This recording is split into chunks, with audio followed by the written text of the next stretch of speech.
Hello, friends, and welcome in. It's the Matt Murphy Radio Show underway for another day. It is, it's odd. Why did I do that?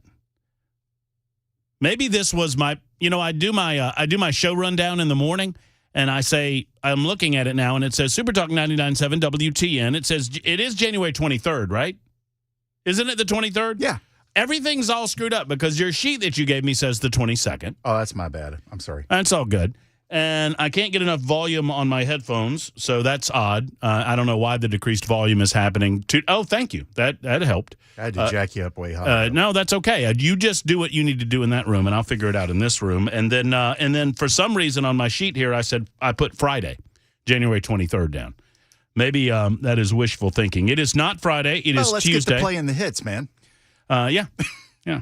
It is Tuesday, January 23rd, 2024. Glad to have you with us. It's episode 497 of the proceedings today, and they said it wouldn't last.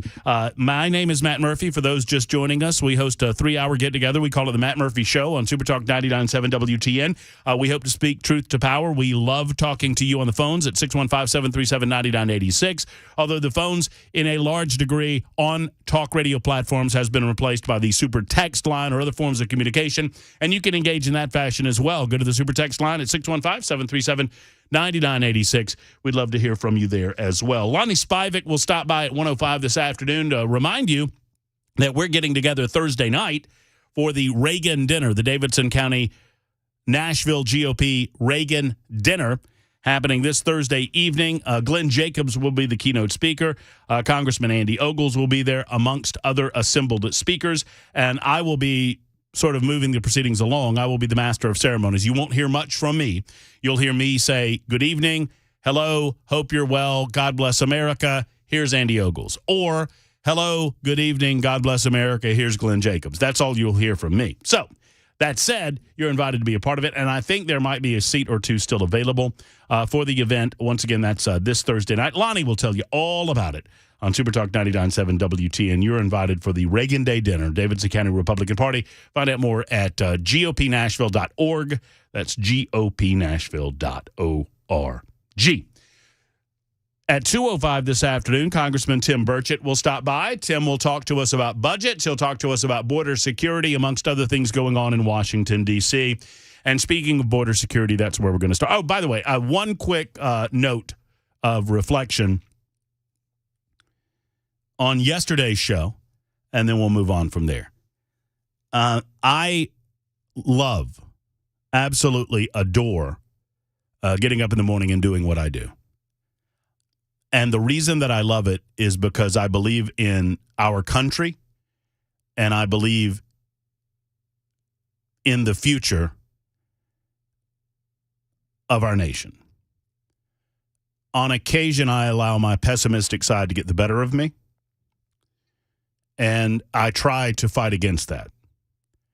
Every day of my life, I fight against my own personal pessimism about the future of the United States. And I choose to believe in the people of this country more so than the government of this country. I believe in you. I believe that our brighter days can be ahead of us. Sometimes. And sometimes I don't. And I hope that that is reflective of where you are. I hope that you believe in that as well. I'm not here to revisit what all went down. I appreciate so many of you communicating with me. By the way, I'm publicly available, and it surprises people to know that. And many individuals, not many of you, I wouldn't say that, but many individuals became aware of that over the last 24 hours or so. But you can find, my cell number is readily available on Facebook. It's readily available. I don't know if it's on Twitter or not, but it's certainly on my Facebook page. So you can find me, you can speak with me, you can communicate with me on any level that you want. Several of you have chosen to do that over the last 24 hours, and I appreciate that. I appreciate every single one of your comments and thoughts. I appreciate all of that conversation, and I speak to every single one of you that I'm able. And so I know that many of you are very passionate about the future of this country, and I believe in dialogue and discourse to get us where we need to go. And that's what I'll say about that.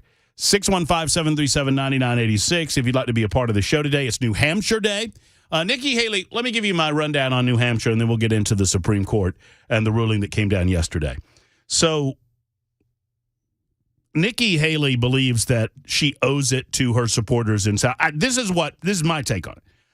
Nikki Haley believes in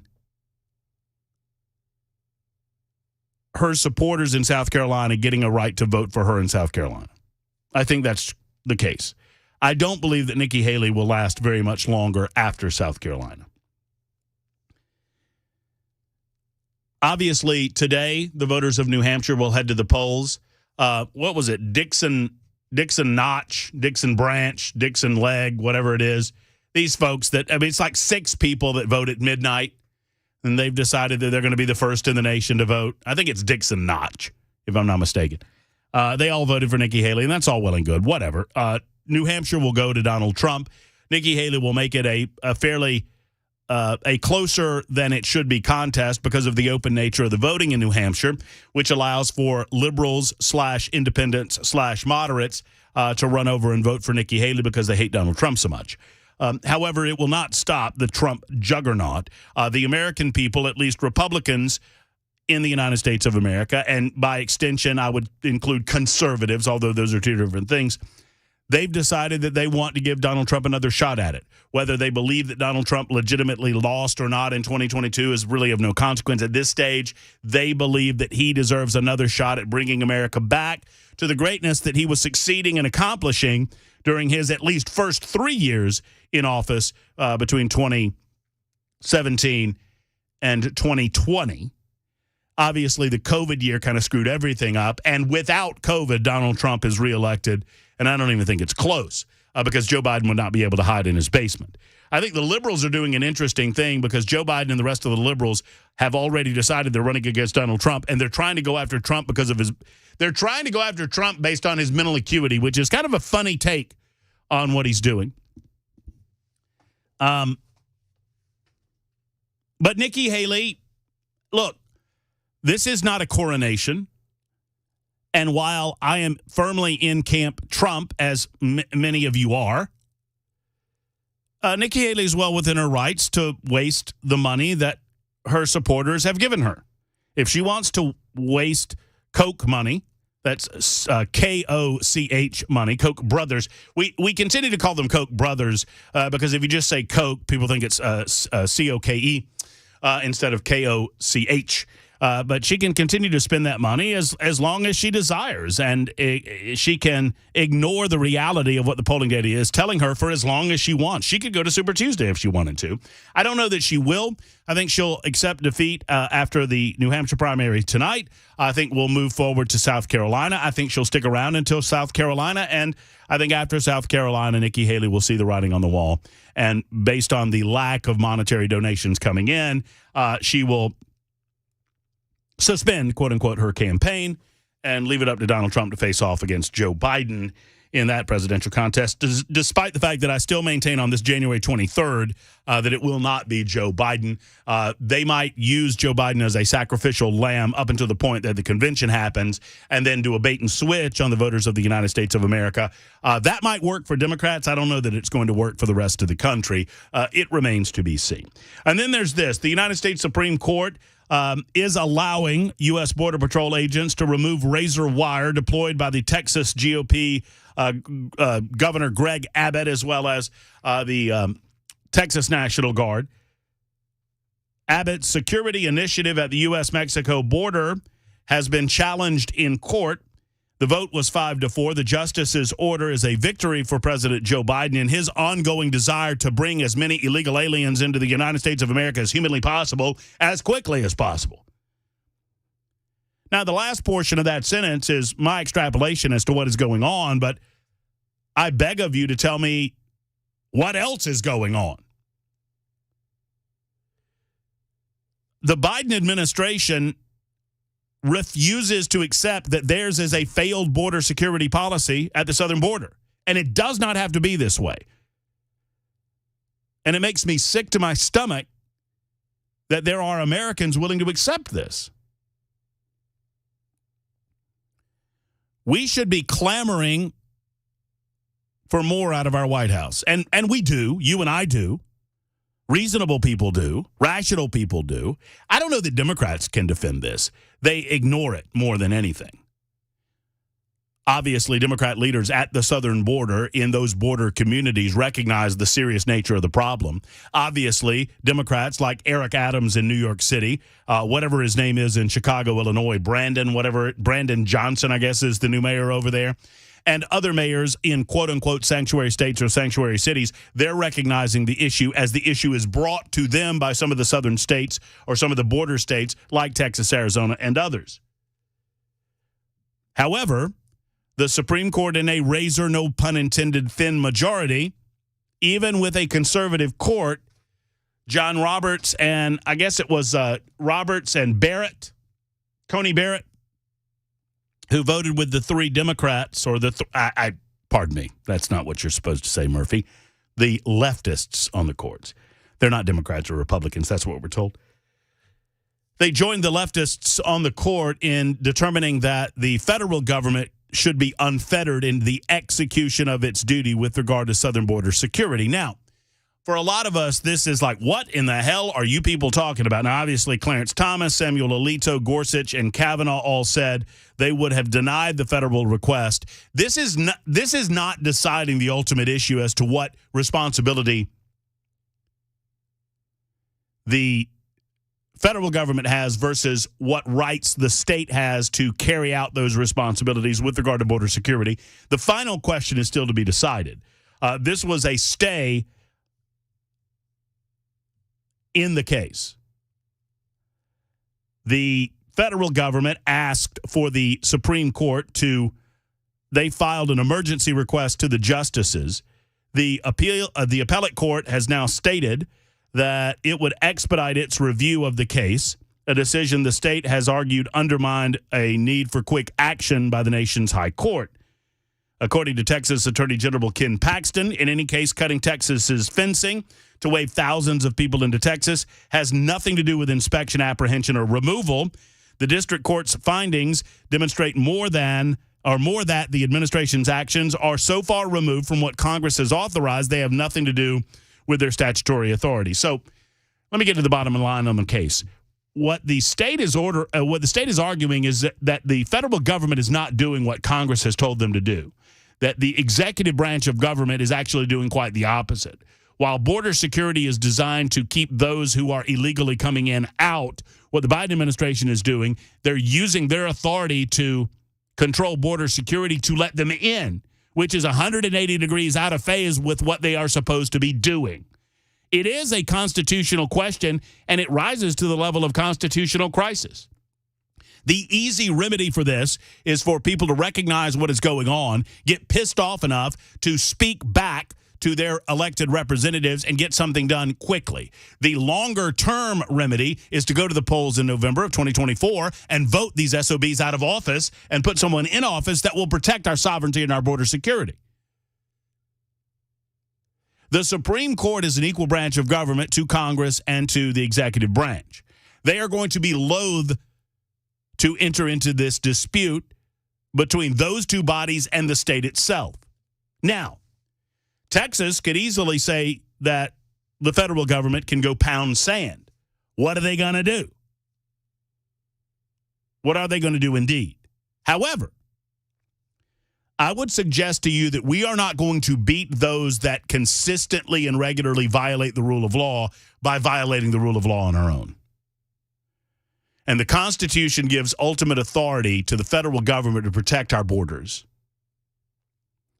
But when the federal government abdicates that responsibility, is there a further responsibility on the part of the states? And Abbott and his team has argued, yes, there is a further responsibility on the part of the state to protect the citizens of Texas when the federal government refuses to do so. And I would agree with that.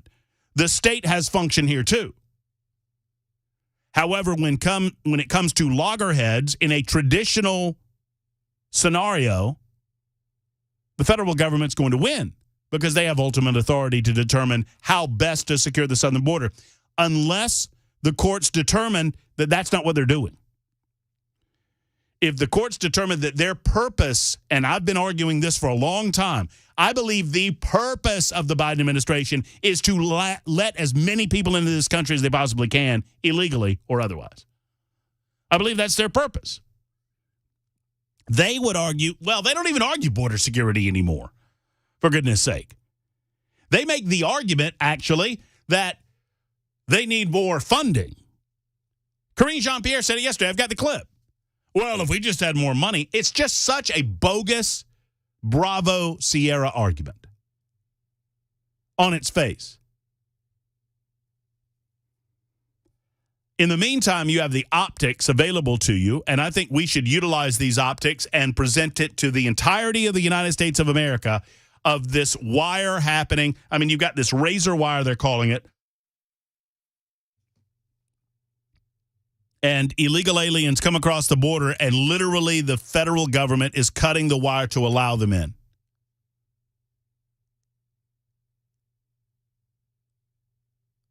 It is beyond maddening. But ultimately, we hold the keys, and I don't mean to put the responsibility back on your lap, because I understand with the way that Tennessee is going to go in all of this. I understand where we are on this, but ultimately, whatever authority is granted to the federal government through the Constitution of the United States is given to the federal government by us, we the people. And we do so first and foremost with our vote. There is a very easy way to demonstrate our displeasure with the current manner in which the federal government is executing its duty at the southern border, and that is to vote these people out of office. Sally writes in and says, the authority was given to the federal government by the states. We should take it away. It's the only way the feds will listen. Well, in order to do that, you're going to have to make some changes to the Constitution of the United States of America, and I understand what you're saying there, Sally. The easiest way to demand that the federal government do its job per the Congress of the United States and per the Constitution is to vote someone into office that will, in fact, do their job. In the meantime, would love to hear from you on this matter. 615-737-9986, 615-737-WWTN. I also notice that there are any number, too many to count, stories on the intraweb about who will be the next vice president of the United States under Donald J. Trump. I have my order coming up in just a couple of minutes. In the meantime, we're watching live video of Donald Trump arriving at a polling location on New Hampshire primary day. And that's ongoing as we speak as well. Oh, look, Bell's trying to change my... Why are you trying to change my channel? Oh, I was trying to change mine. Oh, you're getting on my page. General Hospital. Oh, well. What's going on GH? By the way... Well, it looks like Laura's breaking down again, and they might have to commit her. That's too bad. By the way, it is Tuesday, January 23rd, 2024, episode 497. We're on a variety of platforms to include internet streaming. Take us wherever you go. We're also on Super Talk TV, YouTube, Facebook, Twitter, Twitch. Our episode today is entitled Matt Murphy Show, 100% not 100%ers. Can we get you 100% of nothing? The Libertarian Lunch, noon to 3, empty bowls for everyone. We're coming back with some of your calls in just a moment. Super Talk 99.7 WTN.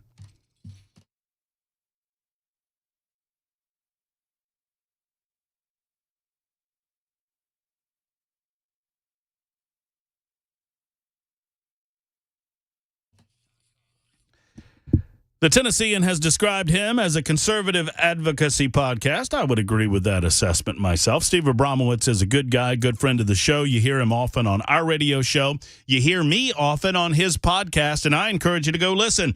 The Mill Creek View Tennessee podcast is available on a variety of platforms to include Rumble, Video, Deezer, iTunes, iHeart, Spotify, all of your favorite podcast apps. You can find them by typing in Mill Creek View Tennessee. Steve is the CEO and editor-in-chief of the Mill Creek View newspaper as well. You're invited to be a part of that. I make it a part of my morning day on the intraweb as I look up mcview.us. That's mcview.us. Their website chock full of news and information, and you've got the podcast link right there available to you. You can listen to every single podcast they've ever done at Mill Creek View, including the brand new Murphy's Law podcast, which is presented once a month. I think we're going to do that on Mill Creek View's webpage.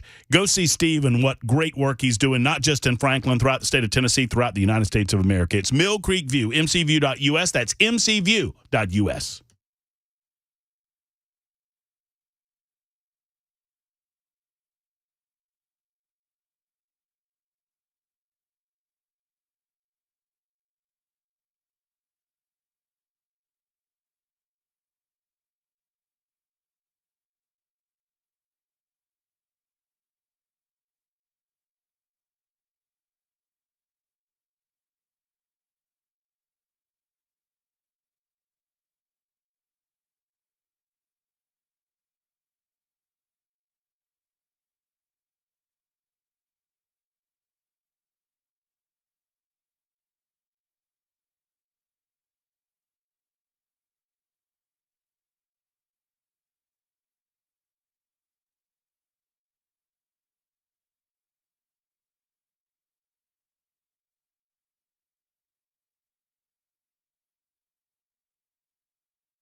When it comes to large home repairs, a lot of times homeowners just don't want to deal with the issue. You want to pretend that it's not happening. Friends, you don't want to do this. You don't want to be that homeowner because it's just going to get worse.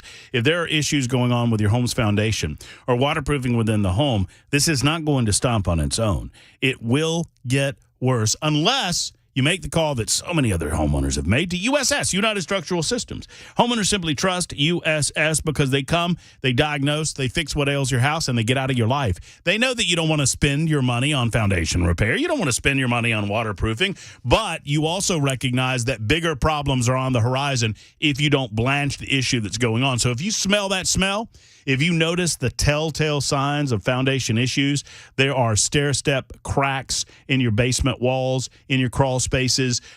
If you don't know what the signs are, they've got them right there at USSTN.com. That's USSTN.com. Go ahead and call the best. For 30 years, since 1994, they've been benefiting Middle Tennessee, Southern Kentucky, and Northern Alabama through their Jiffy Home repairs, making sure that your home is a place that you can sleep peacefully at night. USSTN.com or 615-488-7855 for USS, United Structural Systems.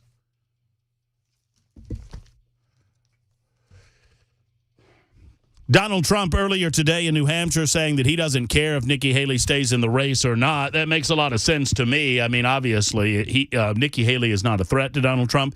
I've long said, and I'll repeat it now, that Donald Trump is the type of personality that I don't believe he's any sort of ist. I don't believe he's a sexist or a racist or a xenophobe. I don't believe he's any of those things. He sees individuals as three types of people, either friends of his that believe in his agenda, useful individuals, or enemies. And if you're none of those things, I mean, Nikki Haley is to a certain degree an enemy, but she's not a threat. And if you're none of these things, you're out of the field of vision. And if you're out of the field of vision, you don't exist to Donald Trump. And I think that's where Nikki Haley is right now. I believe he understands that the real enemy to the future of the United States of America is in the White House right now, whether that dude knows it or not. His name is Joe Biden. And believe it or not, he's the resident of the United States of America. In the meantime, Philip is in Watertown with a thought on border security. Hello, Philip. Welcome in. Good afternoon, Matt. How are you? I'm all right. I'm okay. Thank you for asking. I have a question, and it may be a stupid question because I'm just a simple guy. But, okay, the federal government is in charge of the border, and states have rights. Can they not move their razor wire 10, 20, 50 feet inside of their state line, and they're good?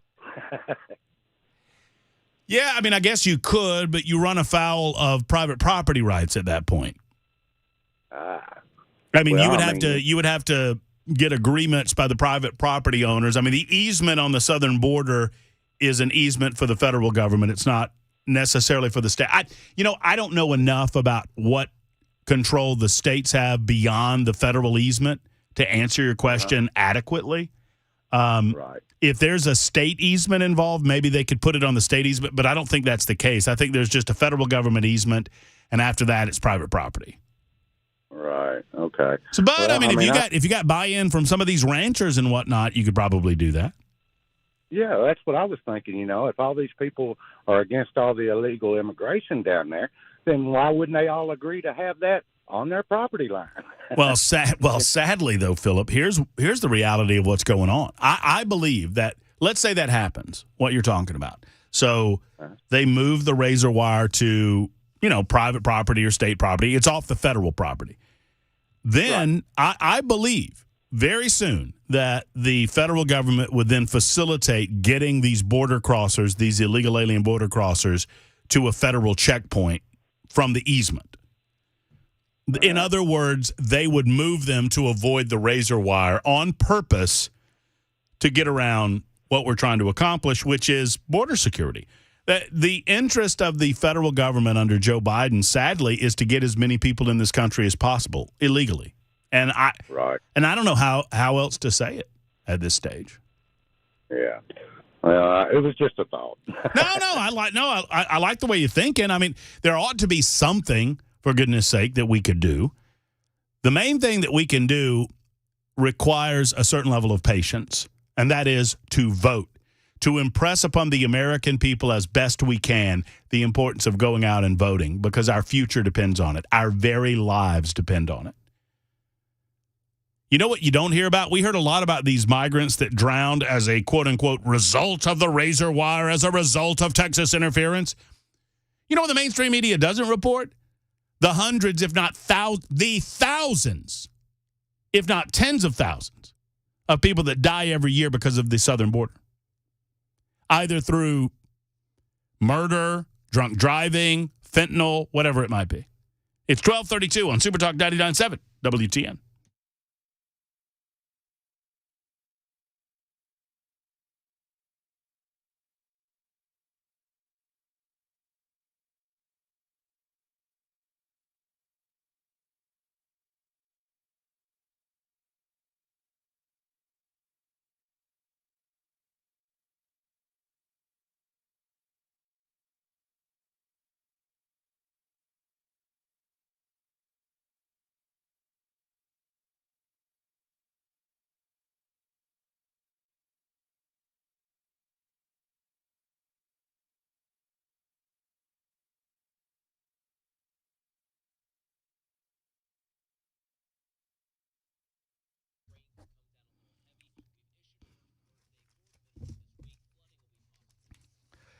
Gentlemen, don't put up with that lack of energy, motivation, or drive in 2024. If you've dealt with it throughout 2023, it's time to do something about it, and I'm here to tell you how. It's Matt Murphy for the Tennessee Men's Clinic. A lot of guys deal with energy loss. A lot of guys deal with libido loss as well. That goes hand in hand with a loss of T levels. If any of these things are happening to you, you might not know it, you might not realize it, but it's time to get checked. I know that guys don't like going to the doctor. I don't like going to the doctor either, but you need to know certain numbers in your life, and they can tell you these numbers at the Tennessee Men's Clinic and solve what ails you. The Tennessee Men's Clinic, they have various ways to treat gentlemen like yourselves that have lost energy, lost motivation, lost drive, feeling tired or grumpy, noticed weight gain, loss of muscle mass. If you had a decrease in your sex drive even, they can help you. you at the Tennessee Men's Clinic. 2 locations to serve you. One is in Cool Springs. The other, Midtown location, has been around since 2014. The Tennessee Men's Clinic, they're the originators of men's-only health care in Middle Tennessee. Give them a call at 615-208-9090, 208-9090. The Tennessee Men's Clinic, online at TennesseeMen'sClinic.com.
It is Super Talk 99.7 WTN. Matt Murphy and you. It's 12:37. Thank you for being around with us on the Libertarian Lunchtime Hour. We've got 2 hours to go after that, to include Congressman Tim Burchett, one of our favorites, coming up at 2:05 this afternoon. Lonnie Spivak is going to be on the way at 1:05 to tell you or remind you about the Reagan Day dinner happening later on in the week.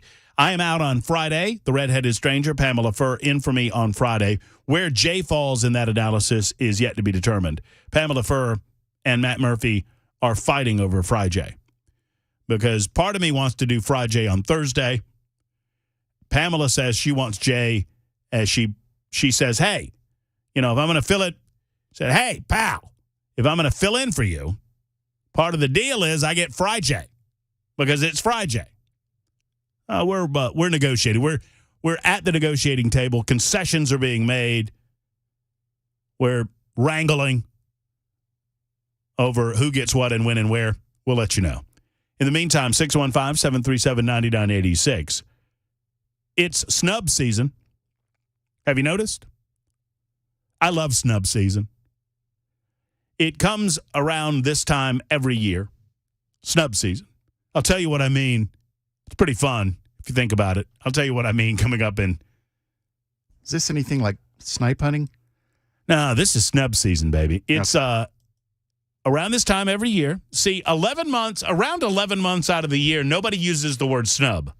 Snub gets snubbed. Snub is not a word that you hear in July. Snub is not a word that you hear in September. You don't hear snub. You know when you hear snub? When these delicate, elitist Hollywood egos get their butts all bruised because they can't have all the big, shiny things. Whether it's Golden Globes or Emmys or the Oscars, ooh, this person got snubbed and that person got snubbed. I mean, snub has a big time late January, early February. It's like retail profits. Most of them happen in 1 month. Yeah, that's right. Just about all the use of the word snub happens in and around a time where certain Hollywood egos do not get stroked because they don't get nominated for whatever award they want to be nominated for. Woke snubbing, by the way, is by far the best snubbing. And if you are so inclined, you can go online and listen to he or she or Z or them or whomever claim that they were snubbed because they're this minority category or they're that identity category. Oh, I was snubbed because of this perceived or made up difference about myself, which is garbage. All of it's garbage. But I do love a good word. I do love the word snub. It's nice. It's a good word. And I think more Hollywood snubbing, the better. 1240 Super Talk 99.7 WT. And Billy is next in Portland with a thought on the border. Hello, Billy. Hey, what's going on, guys? What's up, man? Speaking of snubbing, yeah, I like to snub at the border. Anyway, isn't there a statute somewhere in the Constitution that says a man can protect his dwelling and the immediate surrounding area with deadly force? You know, it does not come to mind if there is, but I don't know the Constitution by rote, so I'm going to look it up and I will be calling you back, Matt. Okay. The ability for us to protect our personal property through self-defense is obviously sacrosanct within the idea of our ability to enjoy a life of our choosing in the United States of America. Right. But here's the reality of what we're doing. It's not, and I get where you're coming from, and I would love to hear the language that you're referring to, Billy. But the reality is this: there's not going to be a moment where Matt Murphy says, "Hey, look, it's right there in the Constitution. We're allowed to do this," and everybody goes, "Oh, okay. Well, I guess you're allowed to do that then." You know, and it's not the way. That's not the way this is going to work. Yeah. The way it's going to work is to overcome the cheating that happened in 2020 and elect a president that takes the border security seriously. Amen on that. But if you find it, let me know, man. Okay, sure Yeah. will. You guys have a blessed day. You do too, brother. I would love it if there was a magic fix to all of this. There's not a magic fix to all of this. The Supreme Court showed us that yesterday with the 5-4 decision. Now, that was just an emergency stay. They ruled that the federal government has the ability to remove the razor wire while the situation is being decided. It has yet to be decided whether or not the state of Texas has the authority to do this to begin with. But what the courts have said is while it's being decided, that the federal government can remove it. To his point, the Supreme Court has ruled that the Fourth Amendment does also apply to the curtilage around your property, but they've never expressed that with anything to do with deadly force in self-defense. I mean, the Constitution is a framework. Yeah. And the states themselves, because the states themselves created the states are Frankenstein, right? And the Constitution is kind of Frankenstein's monster, but it gives Frankenstein's monster the authority to do certain things above and beyond what the states have to say about it. So while the states created the supremacy of the Constitution itself through the formation of a union, there are certain things that the states can't do above and beyond the authority of the federal government to do. And it's been traditionally recognized that it is under the umbrella of the federal government to deal with United States border security. Well, we've never dealt with this question before, but even in the Obama administration, they pretended like they cared about it. They pretended as if it mattered to them. The Biden administration is not only pretending that it matters to them, they don't have any pretense that it matters. They're also actively engaged in allowing people to come in, and they're suggesting that the law demands that, which is hogwash. Hogwash. And that's the constitutional question at play. If the elected president of the United States of America decides to exercise his duties in a manner that is directly inconsistent with the law, what do the courts have to say about that? And what ability does Texas have to do something about that? That's the question being asked in this razor wire case. Chase is next in Gallatin. Chase, thanks for the call. How are you? Howdy, man. Howdy, my fellow Americans. Listen, I'm from Montana. I found Tennessee, and God thank you. I just want to clarify one thing for you, friend, on one of your last callers about pulling back the razor wire. We, as a country, have a border, and that is X amount of feet wide. You can ask Canada. You can ask Mexico. But it's up to us to defend it. What the deal is if you were right, Matt, you pull that wire back, we have a state line. Texas, Tennessee, Montana have a right as a state to, it's like a right-of-way, like a highway, like a shoulder. You've got 75 feet of your state land. It might be our country. It might be Joe Biden's country, but it's ours. We have the right to erect that razor wire, and we also have the right to grab our rifles and go down there and stop them ourselves. You have every right in the world to keep and carry your weapons, and yep. The various states have their own laws about concealed carry versus open carry in the states. And for those states, it doesn't have anything to do about open carry or nothing. I'm talking about protecting our border. The state of Texas has a right of way. The federal government has a border. The state of Texas has a border. So the federal government has the outline. Then you come within the federal line, you have a state line. That's why they call it a state line. The state of Texas has every right to erect razor wire, put up whatever they want to protect Texas. But it's legal. I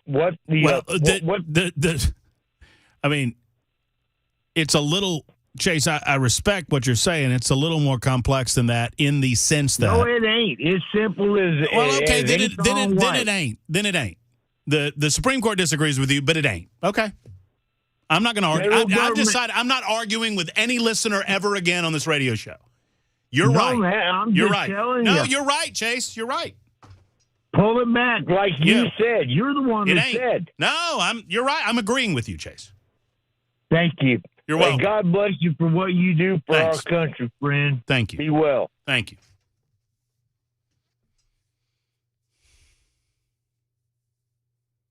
So I guess we shouldn't talk about this anymore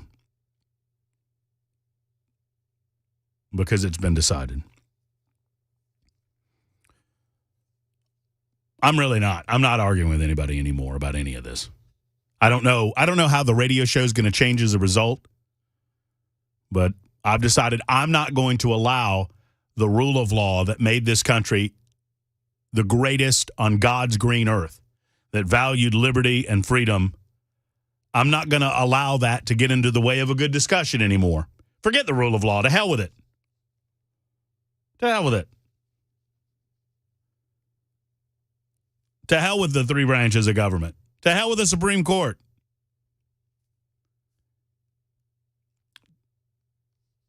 That's it. 615-737-9986. Back in a moment.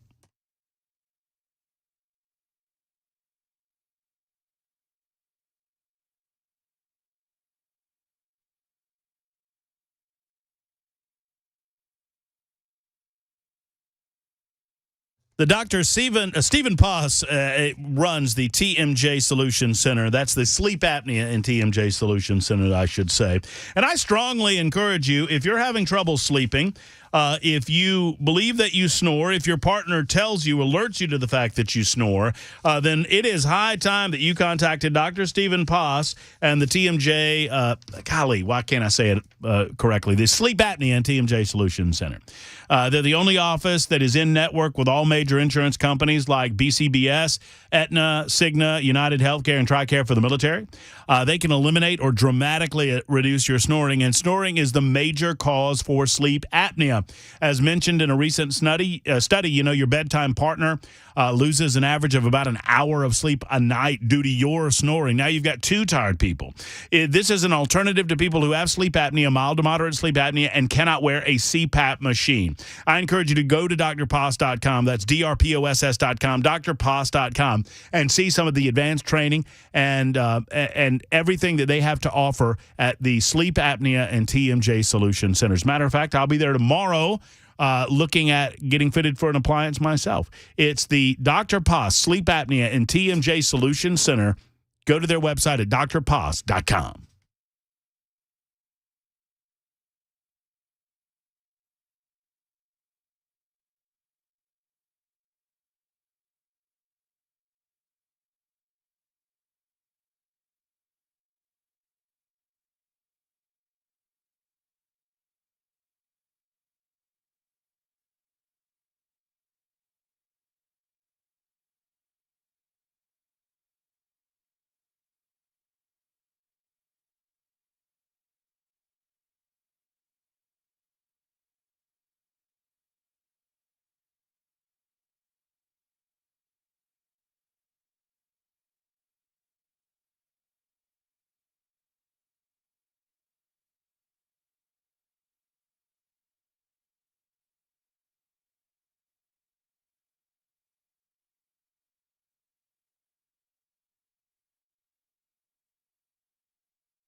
There's a certain level of a vacuum of understanding what the Supreme Court said yesterday when it ruled in a 5-4 fashion that Texas is not allowed to prevent federal border agents' access to the state's border with Mexico.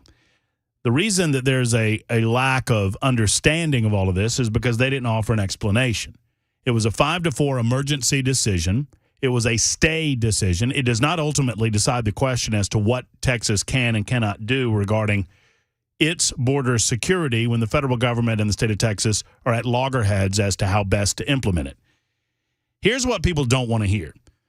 What the federal government will argue in court is that they're doing their best and that the state has no authority to supersede in any fashion as to what they think needs to be done above and beyond what the federal government is doing. That will be their argument. And typically, the Supreme Court agrees with the federal government. Typically.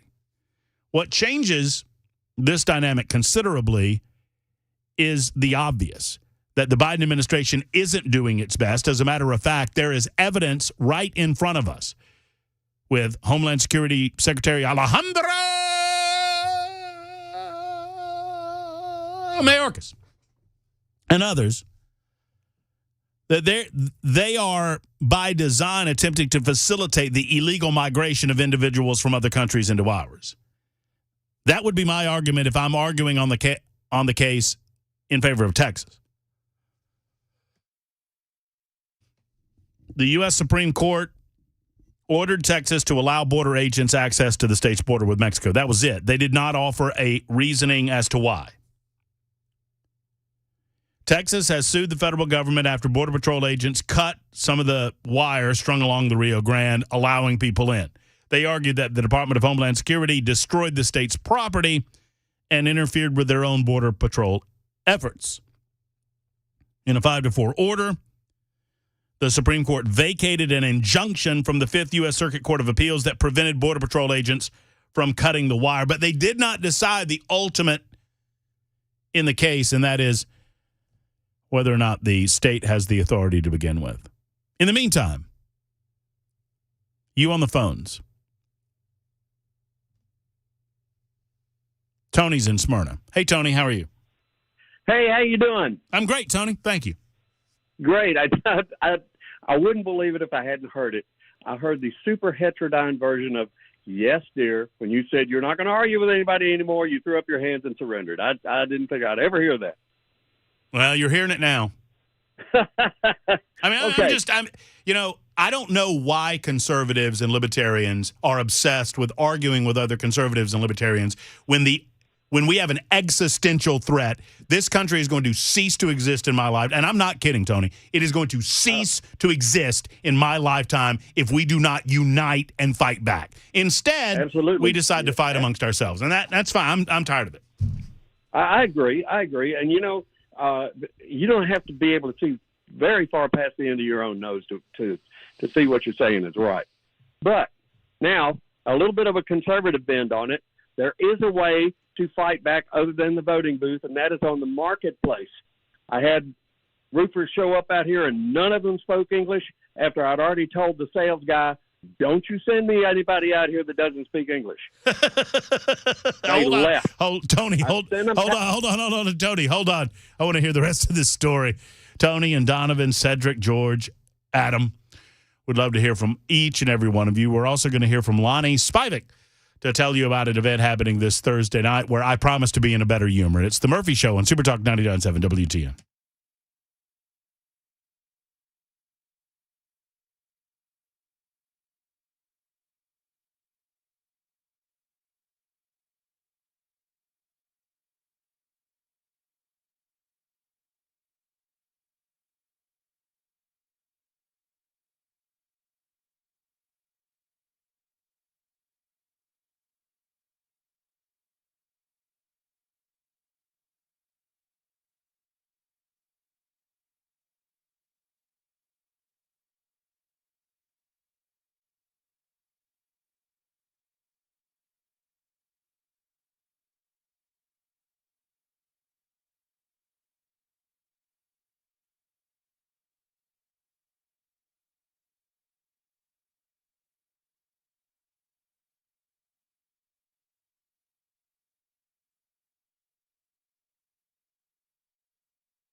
The Dr. Gill Center for Back, Neck, and Chronic Pain Relief is available for you. And in 2024, I want to implore you, if you've dealt with issues involving back pain, neck pain, knee pain, hip pain, wherever it hurts, the Dr. Gill Center wants to talk with you because they believe that they have a solution for you.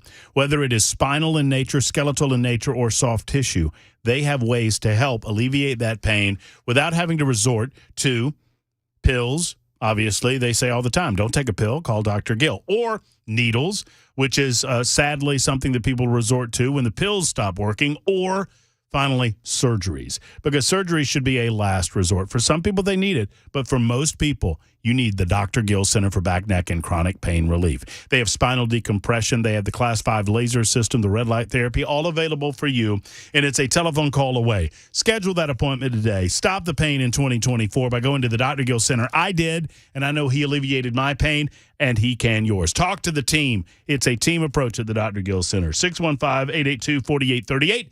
882-4838. The Dr. Gill Center for Back, Neck, and Chronic Pain Relief in Franklin.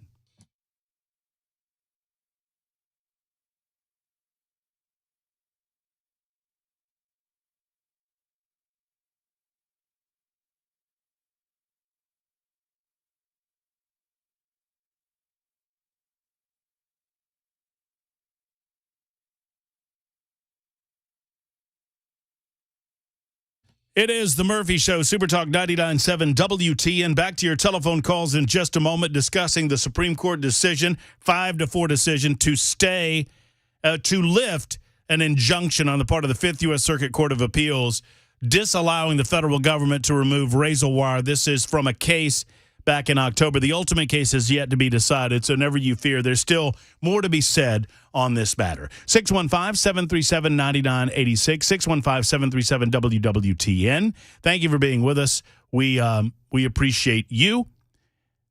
We appreciate your participation. And we appreciate Lonnie Spivak. I would appreciate you going over to gopnashville.org. That's gopnashville.org. to find out how you can be in attendance this Thursday night with a big Reagan Day dinner. Hello, Lonnie. How are you? Hey, Matt. Good afternoon. Thanks for having me on. I am pleased to have you on. Are you excited that we almost have a candidate right now? I mean, who knew it would be this early on in the process? But I think after today, after South Carolina, I know that you try to remain relatively neutral as the head of the GOP, and maybe people in Davidson County have different ideas about who they would like as a candidate. But does this please you that we're on to the general election this early? Well, I think all of us are ready just to get to work and win in November. As the county party chair, I can't endorse a candidate. I'm not endorsing any candidates. There's a primary season, but we're all pretty much ready to get to work for whoever our nominee is. Well, I appreciate that neutral attitude, but yes, you're right. The ultimate prize is the White House in 2024 and a Senate majority in 2020. Well, I guess 2025 it would be when everyone's sworn in and everyone takes office, and we don't want to keep our eyes off of that prize. I mean, toward that end, you are building a strong coalition of like-minded people within Davidson County.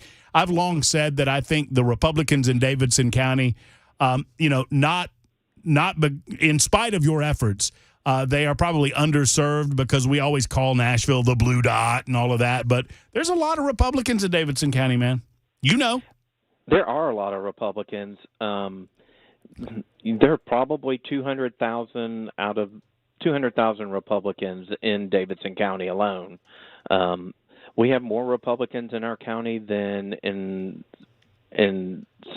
other counties that are red counties. It's just, for the most part, the urban areas tend to vote Democrat by and large. But we're working to change that. We are working to extend our coalition here in Nashville, and the dinner that we have Thursday is one of our steps that we're working to do that with. Talk to us about the dinner. Tell everyone who's planning to attend or perhaps those considering getting a ticket. And I think there's a few available, if I'm not mistaken. We've got like 10 tickets left. We're out of the VIP tickets. We're going to have a really full event. It's going to be really great. It's Thursday evening at the Cordell, which is located at 45 Lindsley Avenue. It's in the heart of downtown. We will have our keynote speaker is Glenn Jacobs, who is the Knox County Mayor and WWE superstar known as Kane. We'll have Congressman Andy Ogle speaking along with others. We'll really have just a great evening. We're really looking forward to it. This is the first time we've done the dinner in 5 or 6 years, and I'm happy to bring it back. Well, I'm just honored to be a small part of the evening's proceedings. And as I said at the beginning of the show today, Lonnie, when we were talking about it, my role is just to introduce the next compelling, incredible Republican to step up to the stage and to tell us how we're going to get back to a semblance of normalcy and freedom and liberty under the Constitution of the United States and under the Constitution of the state of Tennessee. And that's what it's all about, obviously. I'm encouraged that you're seeing such a response in Davidson County. I want Davidson County to feel empowered that there are others like them in Nashville that believe in the way that they do. And I think under your leadership, it's just going to continue to grow the Republican Party. Congratulations on what you've been able to do. Well, thank you so much. Next year I hope to fill a 500-seat room, and we'll just make it bigger each time. All right, tell folks how they can get tickets. Tell folks how they can find more information about the event Thursday night. So the best way to find tickets is to go to gopnashville.org. It's just right underneath the main banner. You'll see the Reagan Day dinner. You can click there to get tickets. Unfortunately, we're all out of VIP tickets for the evening. We have about 10 seats left for the dinner. It's really going to be a wonderful evening. Well, Lonnie, I look forward to seeing all of you guys. I look forward to seeing everyone within the sound of my voice at the event. Go snatch up the last of those tickets available to you at gopnashville.org. And Lonnie, we will see you. Anything else we need to know about Thursday night? The marvelous Pamela Furr will be singing our national anthem that evening as well. Oh, that's right. If you're in the mood for muckety mucks, there's a lot of muckety mucks. There's a lot of muckety mucks. All three of our congressional delegates have purchased tables for the event. Our 2 U.S. senators have purchased tables for the event. It's really going to be a who's who of politics in Nashville. And if you want to, come out and meet me, meet you, meet Glenn Jacobs and other leaders in the state, the Cordell is going to be the place to be on Thursday evening. A fabulous space, a fabulous group of people, a wonderful evening. This is this Thursday. Doors open at 6 o'clock or a little before? A little before. The VIP reception starts at 5. Okay. The dinner will start at 6-ish. Get people to their seats and have time, a little time on the front for a little schmoozing. And then we'll get people to their seats and we'll start with the program. And I know you're going to do a great job. And it's really just going to be a wonderful evening. Well, I'm the weak linchpin in the entire proceedings of the evening. You sell yourself short. Well, Lonnie, thank you for everything that you do for Davidson County and beyond. We appreciate you, and we'll see you Thursday night. All right. Thanks, Matt. All right. Take care. There's Lonnie Spivak, who is the head of the Republican Party in Davidson County in Nashville. And it's bigger than you'd think. I mean, just based on sheer numbers. Obviously, by percentage, you'll find more Republicans in Williamson County or Murray County. But by sheer numbers, there's a lot of Republicans in Davidson County, and they are well represented at this event. If you'd like to be a part of it, go to gopnashville.org. That's gopnashville.org. 02 or 0502, I've only caught a bit of your show today. Do we have an answer of what to do about the border now that SCOTUS has spoken? SCOTUS has not spoken. They spoke on one part of one case. The ultimate case is yet to be decided. The Biden administration asked for an expedited appeal to the Supreme Court regarding a stay on the part of the Fifth Circuit Court of Appeals. And they won that by 5-4 majority. So the courts have not ultimately spoken on whether or not Texas has the authority to continue to put up their own border security when the federal government has refused to do so. The question has never come before the court. The court has always answered this question the same way. The federal government has the right to deal with border security in a manner of their own choosing. But what's never come to the court is the idea that we have evidence-based information that indicates that the federal government is not doing what its constitutional duty requires it to do. That's yet to be decided.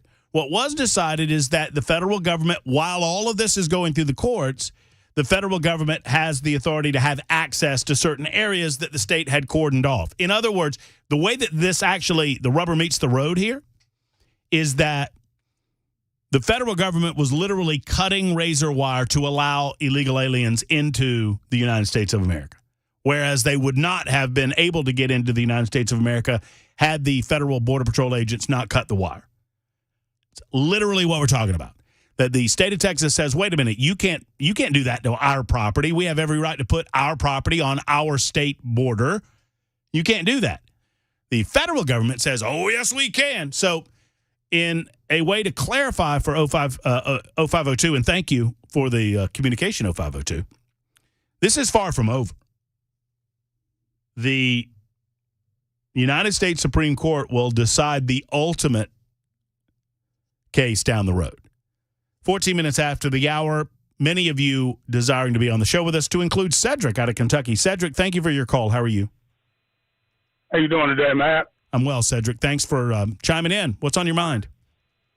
I just had a quick question. I was listening at one other guy, and I know, you told him, you wasn't going to argue about it, but when we get to a situation where that we can't solve a problem by allowing our government or our system, as far as the law, to solve situations, I'm almost 65 years old, and I mean, we're in a pretty bad state right now in the United States of America. When things don't go our way now, is that what we do? I'm talking about as Christians and as God-fearing people. Is result to violence?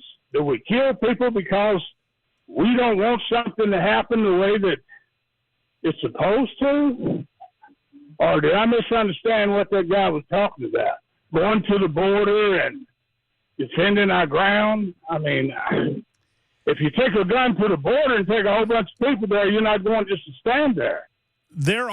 I've spoken with private groups, private militia organizations over the years that have been utilized by private property owners to protect their private property. And anyone can do that, obviously. So more to answer the previous caller's question, and to your point, Cedric, if a farmer in Texas wanted to hire me and you and others to go down and through our Second Amendment rights and the rights guaranteed us through the Constitution and granted to us by God, if we were desiring to protect that private property, we could do so. What we are not permitted to do is to protect the border proper where the federal easement exists. Border security does not allow that. Now, what the caller seemed to be arguing is that we can supersede the authority of the border security because Biden's not doing his job. And I don't believe the rule of law would allow us to do that. Okay, I understand what but we can protect. But we can protect private property. We can, on the authority of the property owner, protect any private property on the Texas border that we want. Does that answer? Result of, well, yeah, you answered it. But I mean, as a result of if people are coming across that private property, just slaughter them, just kill them. Well, no, I mean, unless you are in danger yourself, unless you believe that you have to use lethal force in order to protect yourself through self-defense, you don't have the authority to shoot somebody because they're coming across the southern border. No. Okay, man. Thank you. That was my question. I just didn't know where that in America, and like I said, if we were resulting to that if things don't go our way, that we just go out and just start killing people just to make things the way that we want them to be. That's not what it sure has changed in 65 years that I've been alive. I just seen such a man. As a Christian, I just didn't know. What got me so despondent yesterday is a recognition, and thank you, Cedric, for the call, and God bless you. I mean, I feel you.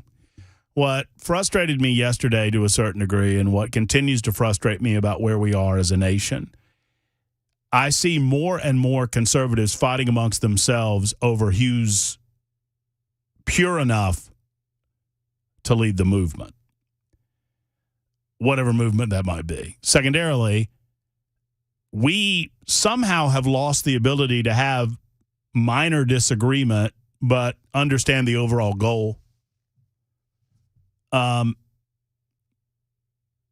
We have to vision, we have to put in our minds, we have to visualize in our minds what we want. What is our ultimate goal?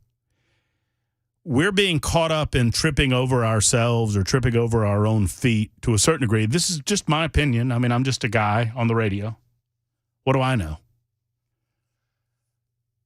But if we do not have a clear vision of what we want to accomplish, I don't know how we can best assert how to get there. To me, the best and the constitutionally prescribed method by which we accomplish this is to encourage as many people as possible to vote for different leadership in Washington, D.C., wholesale leadership change in Washington, D.C. I don't know that changes things 10, 15, or 20 years from now, but it certainly would change things a year from now.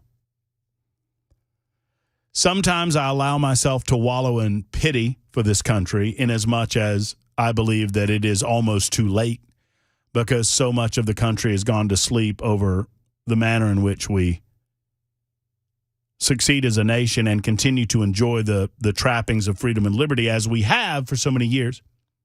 But to your point, Cedric, no, we have the rule of law. The rule of law makes all the difference. And respect in the rule of law is something that I never thought that I would question from conservatives. But I see more and more conservatives who say, to hell with the rule of law. The Democrats are getting this, that, and the other thing because they consistently violate the rule of law. They don't care about what the laws are. They don't care about what the Congress has said about the southern border. So why should we? Why should we care that the federal government has consistently been deemed the responsible party for southern border security? They don't seem to care about southern border security. So I see a lot of people saying, to hell with the Supreme Court. I mean, Chip Roy said it, representative from Texas. I understand the frustration. I understand the anger. I understand that I believe the Supreme Court was wrong. The Supreme Court was wrong for 50 years over Roe v. Wade, and finally we got that accomplished. We saw success. So sometimes you're not going to see an automatic resolution to an issue that you believe is wrong. Sometimes we have to exercise a modicum of patience. And I would suggest on this southern border issue, we need to draw attention to it. It needs to be what did I say a month ago? At the beginning of the year, I said in 2024, every day, the southern border issue should be the number one story on every nightly newscast. Every single day. Because it's affecting more Americans than any other issue on the face of the globe. Every single day.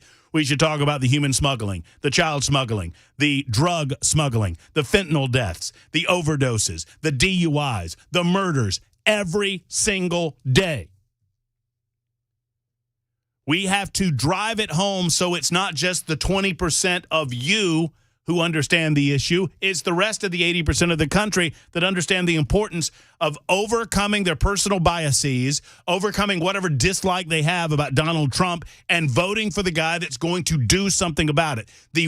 There are two existential threats to the United States of America. One is long-term, our debt, which will be the destruction of this country. $34 trillion in counting. It will be the destruction of this country. You heard it here first or last. But the number one issue facing us right now, border security. Existential threat. 23 after the hour. Super Talk 99.7 WTN.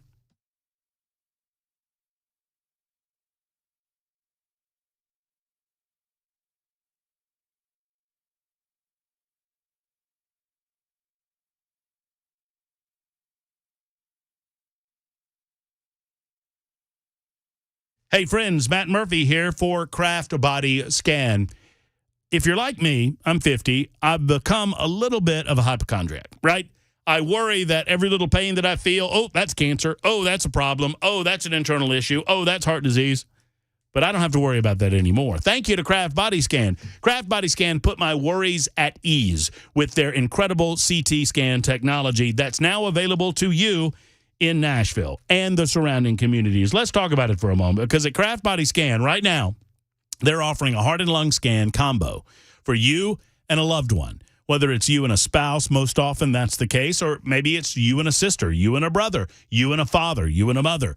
Whatever it might be, you can bring a significant other in your life, and for $149, they're going to scan your heart, scan your lungs, and tell you that everything's A-OK. Every scan is looked over and reviewed by a board-certified radiologist. Results are reviewed by their team of providers and presented to you. The scan only takes about 5 to 8 minutes. It is non-invasive, and you don't even have to take your clothes off, and you will get those results that give you peace of mind. And that's what it's all about, right? 615-436-1000 to schedule an appointment today. 615-436-1000 or craftbodyscan.com. That's craftbodyscan.com.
$127 Super Talk 99.7 WTN. Sad news in the world of broadcasting. Charles Osgood has passed away. Charles Osgood was a part of the CBS Sunday Morning. CBS Sunday Morning is one of the few shows that broadcast news-based shows. It's more of a magazine-y base. And there's some of the stuff I can't do, but some of the profiles and whatnot I can. It's one of the few shows that I considered appointment viewing for a good amount of time. And I want to say Charles Osgood was a part of that for a while. He recently handed it off to Jane Pauley, if I'm not mistaken. Charles Osgood dead at the age of 91. Is that right, Bill? Yeah, I remember. He was very much a constant in my childhood because on Sunday mornings there were no cartoons. So if you want to watch anything, you're kind of stuck with news talking head programs. by and large. Mm-hmm. And so I ended up watching CBS. What was it? CBS Sunday Morning. Yep, that's right. I watched that with regularity. I did he too. hosted I still that do. for like 22 years, didn't he? It was a while. He only recently handed off to, I want to say, let's see, later career at CBS, moved over to CBS Radio in 1967. Why in the world? Okay. So, yeah, I know he was a part of it. And he was active until, let's see, he did the Osgood Files until 2017. And yes, you're right. CBS News Sunday Morning for over 22 years until 2016 when Jane Pauley took over at that time. Charles Osgood passed away at the age of 91. George is in McMinnville. Hello, George. Happy Tuesday. Hey, how you doing, bud? Hey, man. Yeah, I got a golf question for you. Okay. I don't play all that often, so maybe you can shed some light on this. Me and my buddy and my brother were down playing golf in Florida, and guy picks up my ball, sticks it in his pocket. Now, my question is do I have to play it where it is, and can I use an iron or a wood on that? I'm going to have to take this question under careful and extended advisement, George. I think the rules allow you to place it on his head. Yeah. and tee off from there.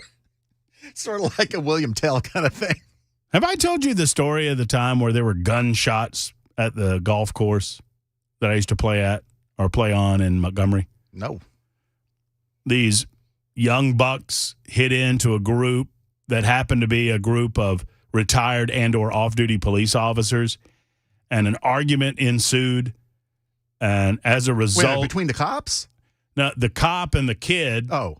And eventually the kid had no idea that the cop was a cop, and the cop had no idea that the kid was crazy. And so the kid clocks one of the cops with a 9-iron on the face, busts his eye socket. Cop number 2 goes to his bag, gets his piece, shots fired. Eventually, there's like 20 police officers on the golf course. I mean, there are 20 cop cars on the golf course. Lights, sirens are blaring. Meanwhile, there's me and my father-in-law. My father-in-law looking at me like, you think we can play through? Or what do you think? Did you? I think we went over to the back 9. Take care of business back there. The old midday guy or afternoon drive guy on KDF, his name was Slats. He was telling me a story one time about playing golf in Orlando, and if you're hitting right-handed and it goes to the left, is that a slice? If you're hitting right, that's a hook. Okay, so he hooks the ball just really bad, and he hears the ball hit a window on this house on the side of the golf course. So he walks over with the intention of apologizing and saying, hey, I'll pay for the window. And he gets over to the house, and the guy's on his back porch laughing his ass off. Oh, just yeah. losing it. And he motions for him to come over, and he walks him in. The ball had gone through the window and gone right into his cereal bowl and shattered it and was laying there in the cereal bowl. Well, you live on a golf course. What do you expect? That's pretty good. The answer to your question, though, George, is no. A human interaction with a golf ball does not preclude you from dropping said ball, and you do not have to take a stroke. It's 1:32 on Super Talk 99.7 WGN.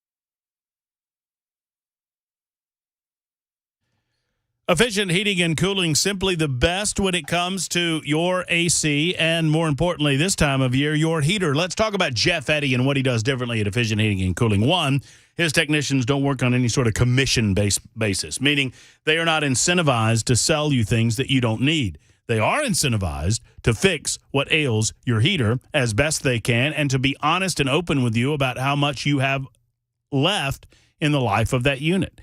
Now, when it comes time, it comes time, and that heating unit is not going to outlive you, thank the Lord, because it does have a life cycle on it. And when it's time, they are a diamond contractor with Mitsubishi Electric, an Elite Pro partner with Rheem. They can assist you in selecting the right unit for you to replace. That is an expensive endeavor, however, and Jeff Eddy and his team at Efficient Heating and Cooling, they understand that. So you can trust them when they tell you that it's time. Otherwise, they're going to fix that unit as best they can and get it back up and running for you and your family. That's what it's all about with Efficient Heating and Cooling. Call them today. Their experts will be Johnny on the spot and to you quickly. That number, 615-784-4424,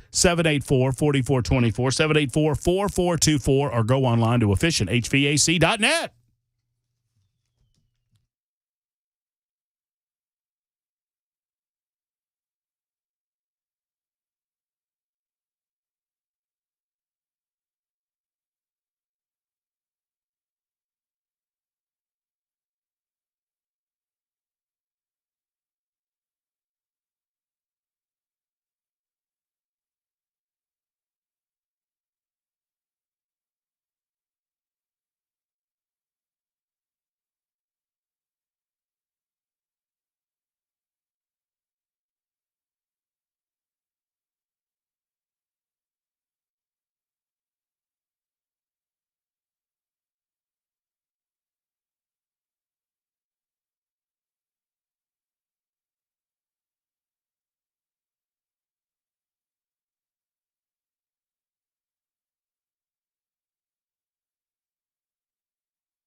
Super Talk 99.7 WTN. It's a new day. It's a new me, a more passive Matt Murphy on the Matt Murphy Show on Super Talk 99.7 WTN. My commitment to you in 2024, I will not argue about anything with you. Anything you say goes. It's a new attitude on this Tuesday edition of the show. I'm liberated as a result. 137.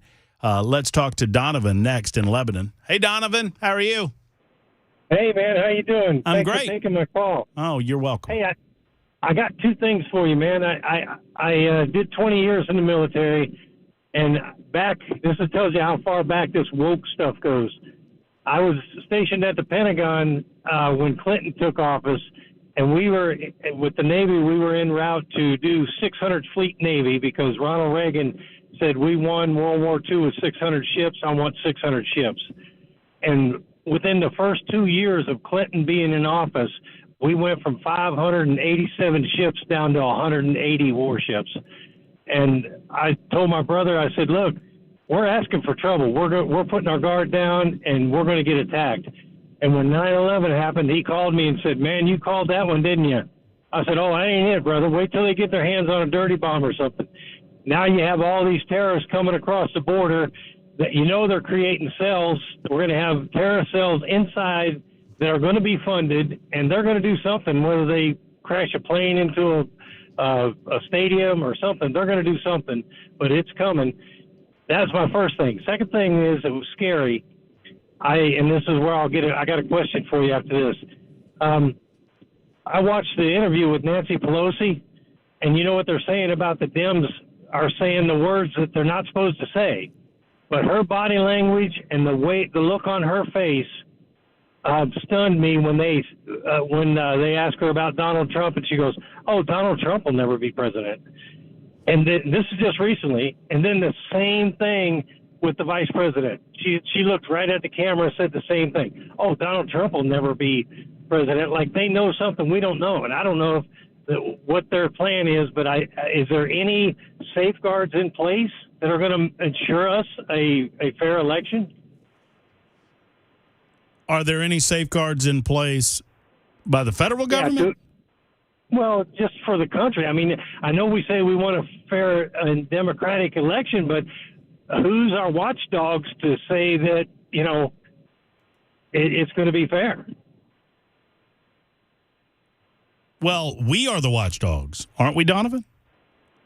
Well, yeah, I'm just wondering how, like when they come up with those, I don't know, with 8 million votes or something, all of a sudden, within a half hour for Biden or whatever, or turning over Georgia that quick.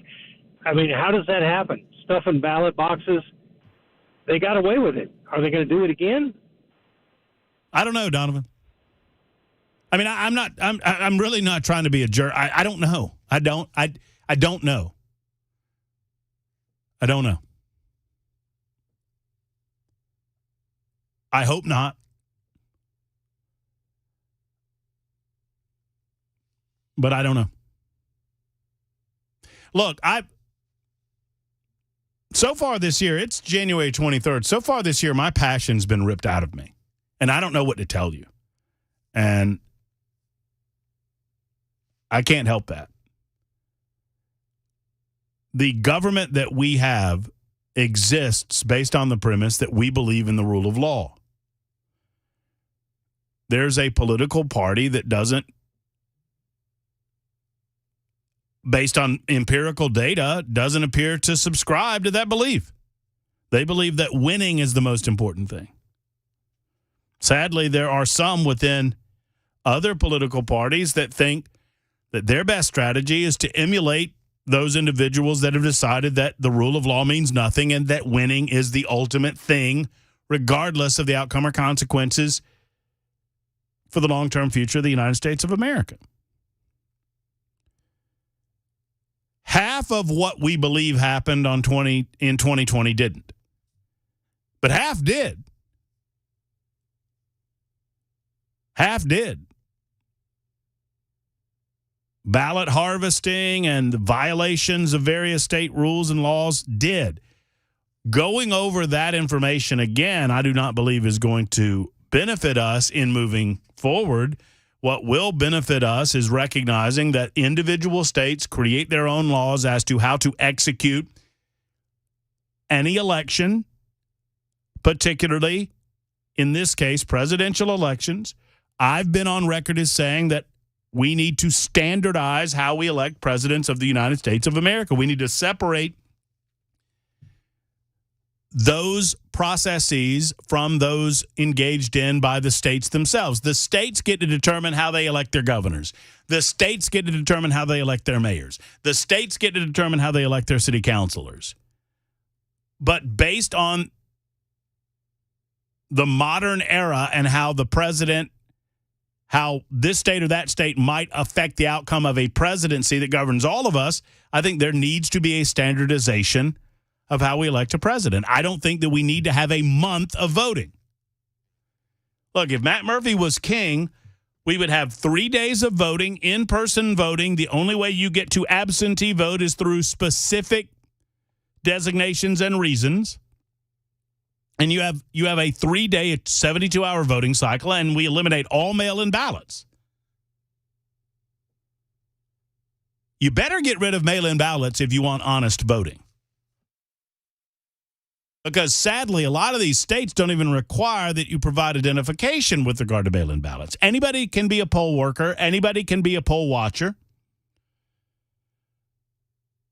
I would recommend you volunteer. Step up to the plate. Currently, we're dealing with a lot of lawlessness. So you ask me the question, what's to stop them in the future? And my answer is us. But we have to do more than just bitch about it on the radio. We have to do something about it. And pardon me for my potty mouth. 615-737-9986. If this is not depressing enough, I have 5 different reasons why American decline seems irreversible. Can I get, do you have me some like Herb Alpert to go with this segment? I think the juxtaposition of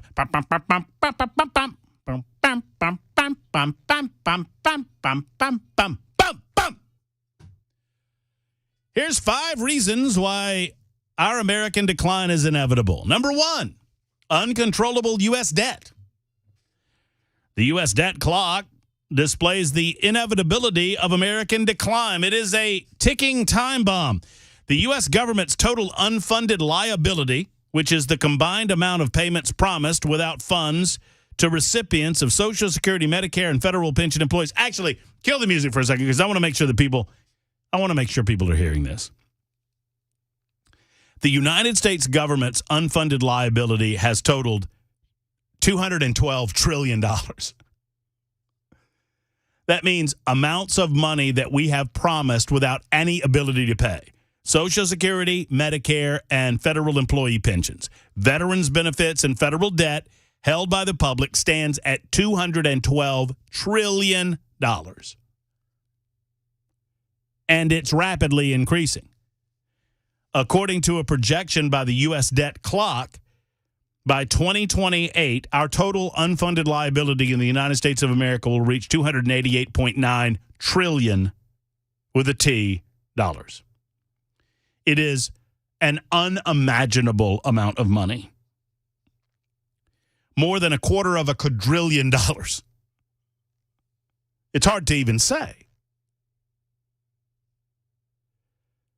When or if the government is forced to reduce payments, pensions, or services to hold things together, or when it's forced to default on its debt, the consequences are going to be brutal at that point. Number 2, the second ticking time bomb with regard to debt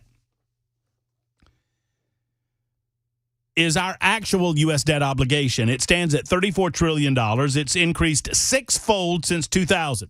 In 24 years, it's gone from $5.6 trillion to $34 trillion. Of that $34 trillion, $731 billion has been accumulated through interest payments, which is the 4th highest annual budget item, behind defense, Social Security, and Medicare, Medicaid. The number 1 budget item every year for the federal government is Medicare, Medicaid, $1.72 trillion. Number 2, Social Security, $1.39 trillion. Number 3, defense, $851 billion. Number 4, interest on the debt. So we perpetually spend more than we rake in, so we're like an addicted credit card user, and there's no end in sight until such time as we can no longer borrow money, and then everything's going to come crashing around us. Number 2, these are 5 of the reasons why the country is in decline. Low student achievement. The only way to dig ourselves out of our debt issue is to spend less and to have successive generations of students that are armed with skills and creativity to generate incomes and to use said creativity and skills to invent and harness technology that will bolster and grow our economy, to fuel an economic boom akin to the Industrial Revolution or the technological revolution that boosts overall GDP. Well, we don't have that right now. According to our nation's report card, there is no optimistic future in that regard. Since 1969, 29% of 4th graders and 20% of 8th graders are proficient in math. Since 1969. Only 8% and 7%, respectively, are advanced at those levels. Overall achievement has decreased in both reading and mathematics compared to the already disappointing numbers of 2019. So even if you look at this before COVID, educational system, public education seems to be losing. Number 3, income and wealth inequality. Subpar educational achievement will only increase the gap between the rich and the poor. It will shrink the middle class, which is vital to American success and American exceptionalism. The Pew Research Center, conflating the idea of middle class and middle income, found that the vital group has shrunk from 61% of households in 1971 to just below 50% in 2021.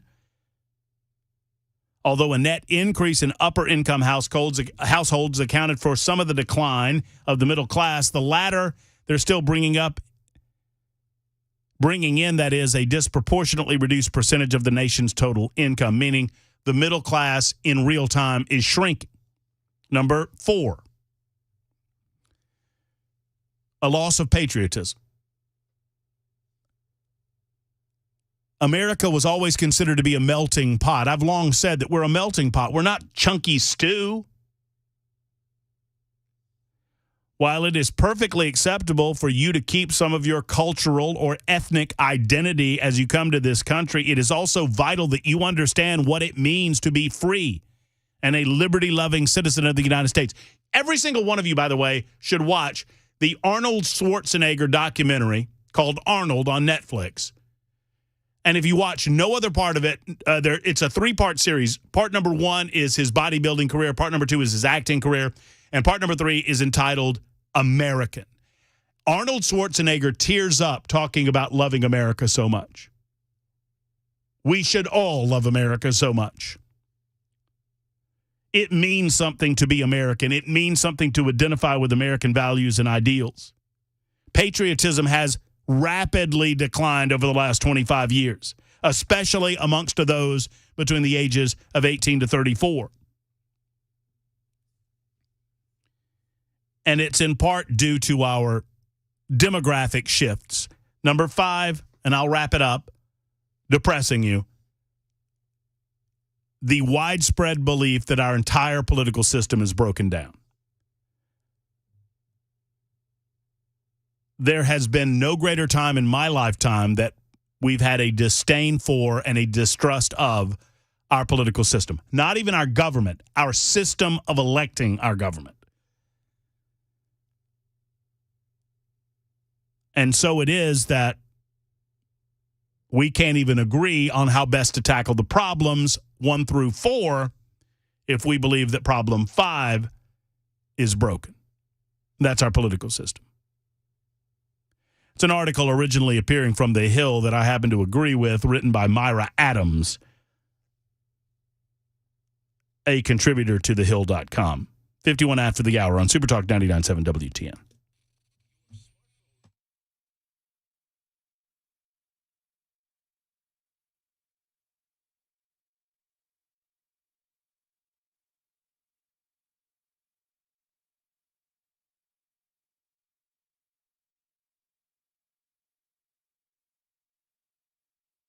Hey friends, Matt Murphy here for the world-famous Glock Store, a place where you can find the Second Amendment galore. Everywhere you look, there's the Second Amendment at the world-famous Glock Store. Go by and see them. They're on Elm Hill Pike, Air Lane Drive off of Elm Hill Pike, and you'll find the world-famous Glock Store right there. They have an incredible retail space for you. They also have shooting rooms, not shooting lanes, shooting rooms available for you. You can find out more about that at the shoot270.com website. As a matter of fact, when you go there, click on events, and you can find out a little more about the Sentinel event that's happening this February 3rd, a limited amount of seating. This is an intensive training course, and it's not for the faint of heart. It's not for the beginner, but for those who want to advance their skills with regard to rapid response, emergency response training, and the like. Find out more at shoot270.com about how you can sign up for this incredible course. And who knows, you might just see Matt Murphy in your classroom on February the 3rd. Go to the world-famous Glock Store's website at glockstore.com to find out some of the incredible deals that they have, and then stop by the Glock Store itself. Short guns, long guns, every variety known to man, plus a lot of accessories and different equipment available for you at the Glock Store. They make most of their own parts right there on site. They have something for you at the world-famous Glock Store. Plus, the customization knows no ends. Glockstore.com or shoot270.com for more information. Tell them Matt Murphy sent you.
Coming up in mere seconds, Congressman Tim Burchett will join us on the Matt Murphy Radio Show as we crank up hour number 3. That's right after Mac Maury and the newscast. Top of the hour news on the way right now. Your telephone calls as well. Comments on the Super Text line, 615-737-9986. As we continue, it's the Murphy Show on Super Talk 99.7 WTN.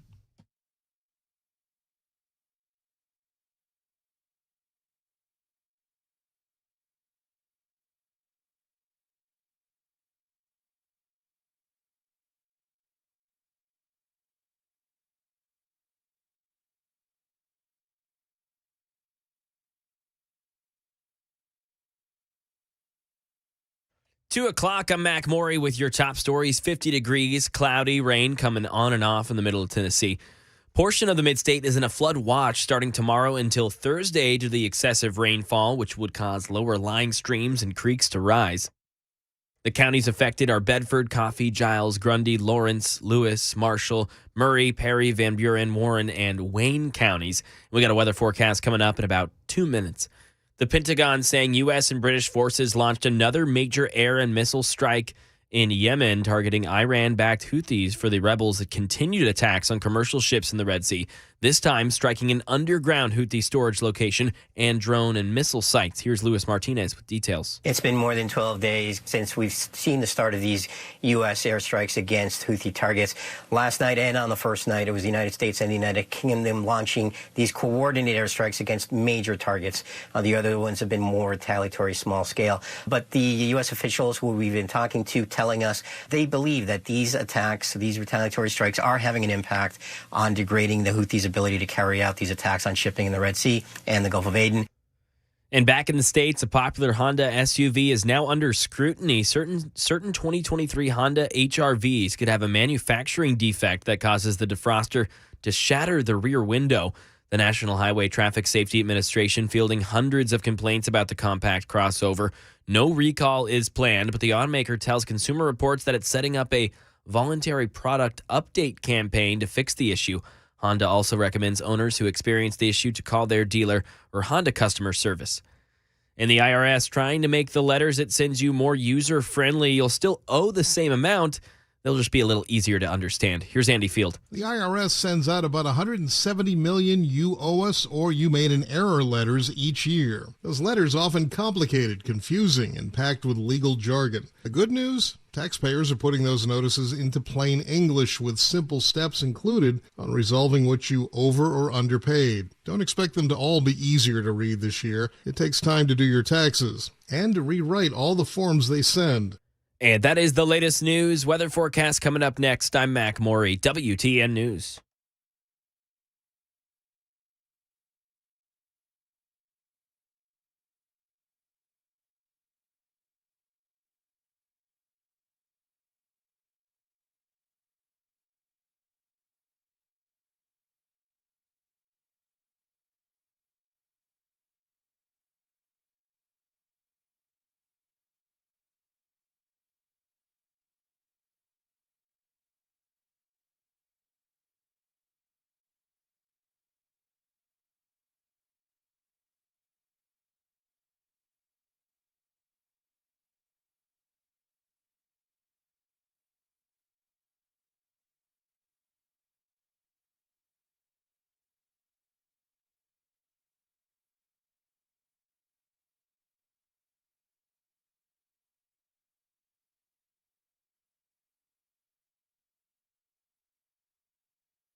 Welcome back. We continue Matt Murphy Show, Super Talk 99.7 WTN. It's 2:05. Thank you for being with us this Tuesday afternoon. Our episode 497 of the proceedings today. We're here till 3 o'clock. We'll hand off to the drive with Brian Wilson at that time. 615-737-9986. 615-737-9986. If you'd like to be a part of the show, you may comment either via the phone lines or, obviously, the Super Text line is up and running. And many of you are angry at me now for suggesting that I watch the Arnold Schwarzenegger documentary because Arnold during COVID said, screw your freedom. Okay. All right. It didn't get into the COVID-19 stuff. There's one little piece right at the end where he was promoting the jab. But other than that, it did not get into that, the nature of his position on COVID-19. A lot of people got snaked and sucked down that. And I understand that he said the screw your freedom line, and I get that. But that does not, in my estimation, diminish away from the rest of the documentary. But you know what? Y'all do you. 615-737-9986. 3304 says, what's wrong with your signal? I have no idea. I don't have any control of that, but I do have control of this. Congressman Tim Burchett's on the line with us.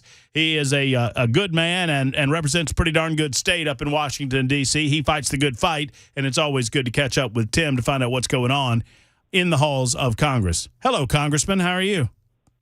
I am well, brother. I am well. I'm in the free state of Tennessee right now, so I'm doing a heck of a lot better than some folks. Well, that's pretty nice. I mean, it's good to be back in Tennessee. When do you guys go back to work in Congress? You there yet or what? What's the deal? Yeah, well, Monday, next Monday, it's a work week back in the district. I actually get more done back in the district than I do in Washington, believe it or not. So it's it's kind of a give and take thing. It's supposed to be half and half. I guess the citizens' legislature back in the day, that was not the way it was. It was just you go up, you plant your crops, you go up there, and you come home and harvest the crops. And they've kind of gotten a long way from that. But I think it's good for people to be home and hear the how angry folks are about things like immigration and our incredible debt and our lame excuses for not doing anything about it. You know, I just I'm kind of down. I'm kind of despondent with regard to where we are as a country. And I'm trying to remain hopeful. I'm naturally a pessimist, Tim, and I have to overcome it.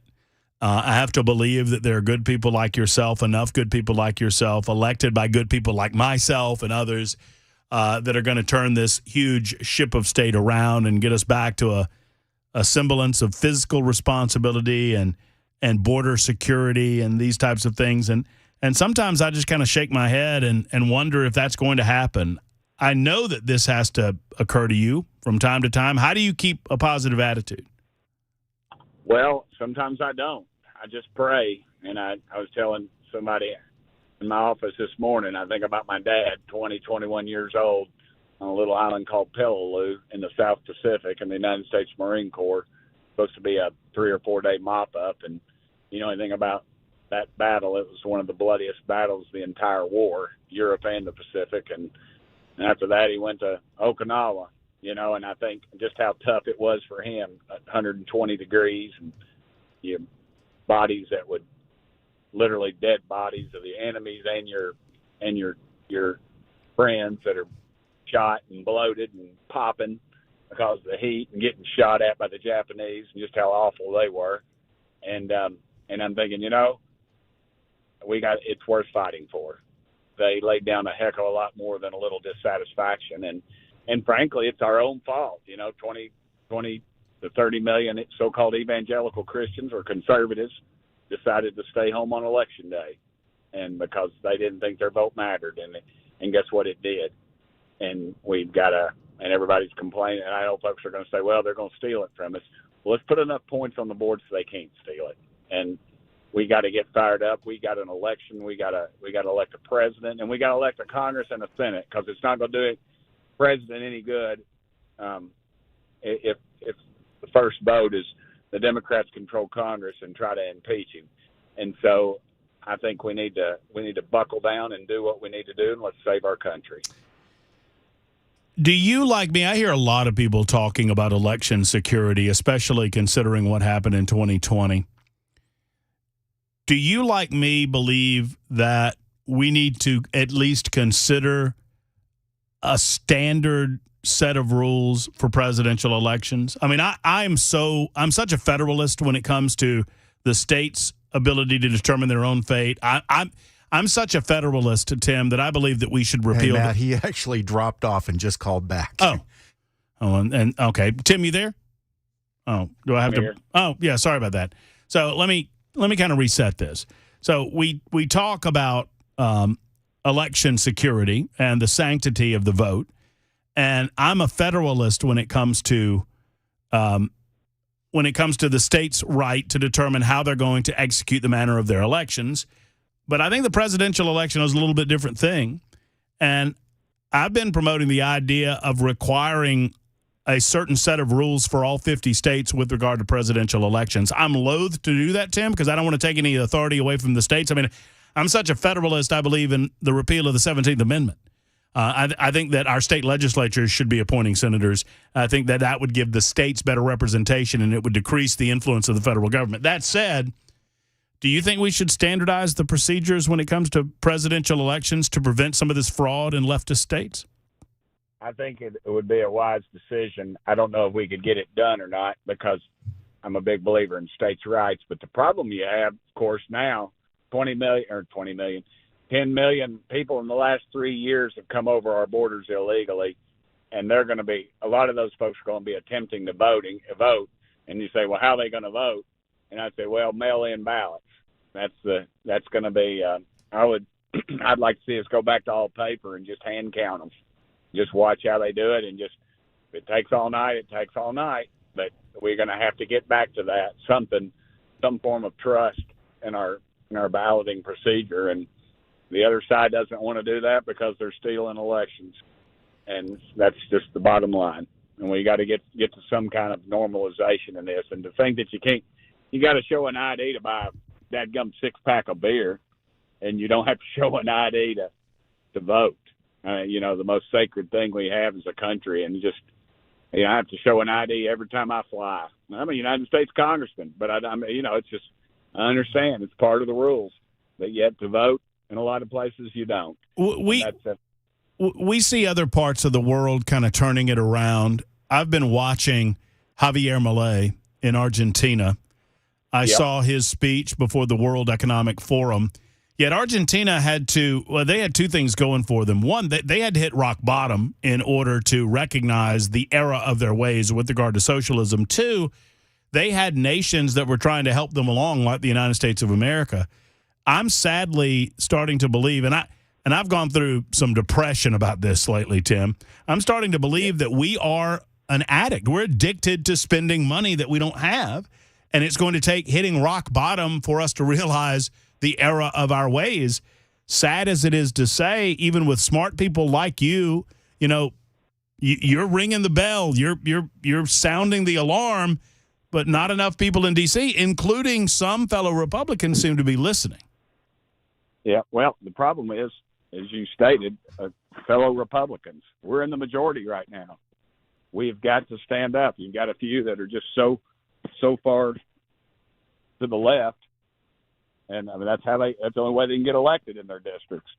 But we got to start taking some tough stands. And I'm with you. The spending is out of control. We're $34 trillion, $35 trillion in debt, and it just never ends. And it's just one more special project. Let's do this until we get through the next election cycle. We've been through this many times. It just never changes. Explain to me what just happened with the continuing resolution. How did that occur? Well, the deal was cut. There weren't enough Republicans that were on board, and frankly, they just folded because I guess they're afraid to shut the government down this close to an election. But I'm not afraid to. Reagan shut the government down 8 times. And nobody talks about him doing that. I think it's that important. I think the border is that important. 10 million people, close to $400 billion a year to keep those people alive.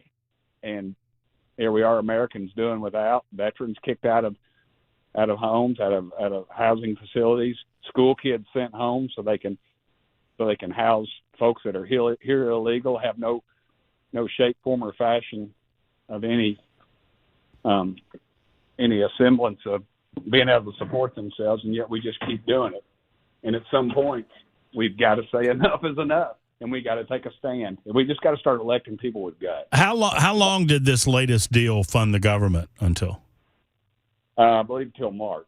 I believe is what they're telling me. But help me believe that we're not going to just do the same thing in March that we did the other day and that we did in December. I mean, the speaker, our new speaker, said, "Trust me," and that's all we got to go on, because in the past we haven't been able to trust the speaker, and that's where we got ourselves into this mess, and it will continue down that road. I mean, I'm tired of it. I'm tired of it. I can't stand it. I'm so sick of it, because we've just, they didn't even come around and ask me how I was going to vote, because they knew, and because I've told them many times, but this one's it. If we don't pull it this time, we will implode in Washington, I believe. I don't believe there'll be enough.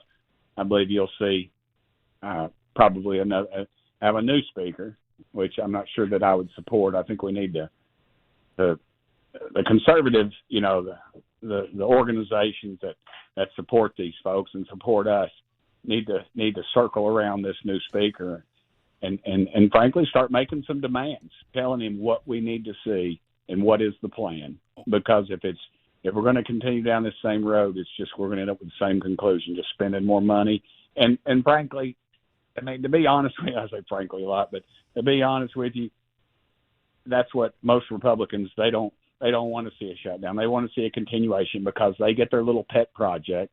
You got these chairmen, some of the old-timey chairmen, none of the new ones. Mark Green's a good chairman, but this isn't him. But some of them, literally, they have family members that are employed through some of these programs, and it just keeps going on and on and on, and it will never end until America starts saying enough is enough and quits voting for these people. I don't care if you play golf with them or you go to church with them. You better start voting like your country depends on it, because dadgummit, it does this time. It's for all the marbles. Tim Burchett with us. He's serving in the 2nd Congressional District here in the state of Tennessee, talking with him about the ongoing issues involving spending in Washington, D.C. You mentioned Mike Johnson expressed to the Republicans on your side of the aisle to trust him.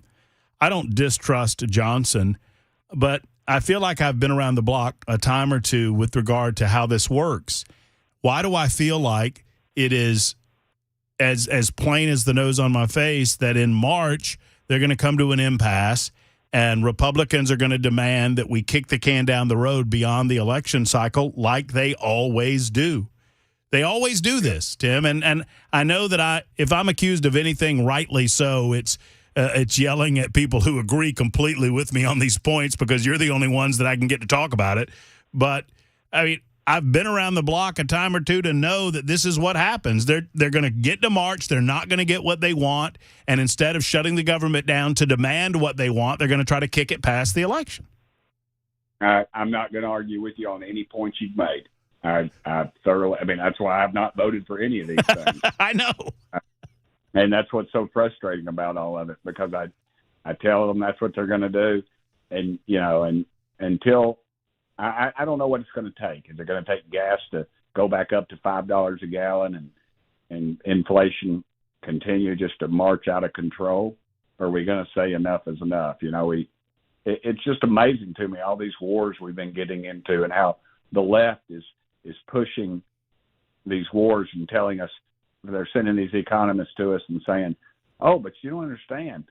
Half the money is spent on, like missile defense systems and things in this country, and it's providing jobs.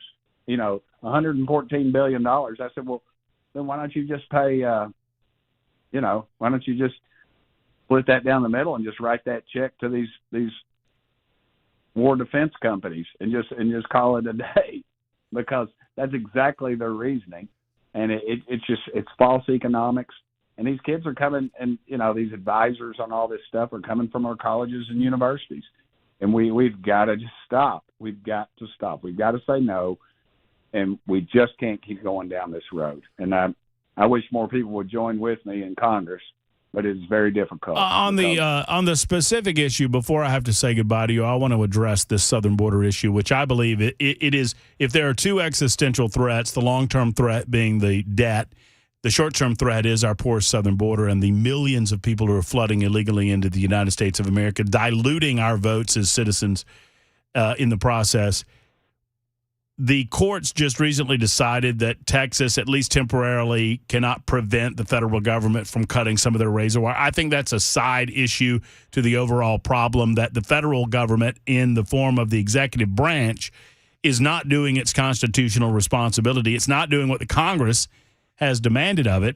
They claim it's because you guys haven't funded them enough. That's what I hear from Karine Jean-Pierre and Jake whoever, Alejandro Mayorkas, whoever is running the government. It's not Joe Biden.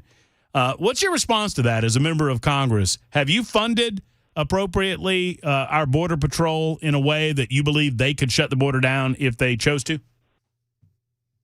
All we have to do is enforce the laws, and we're not allowing her. We're tying the hands.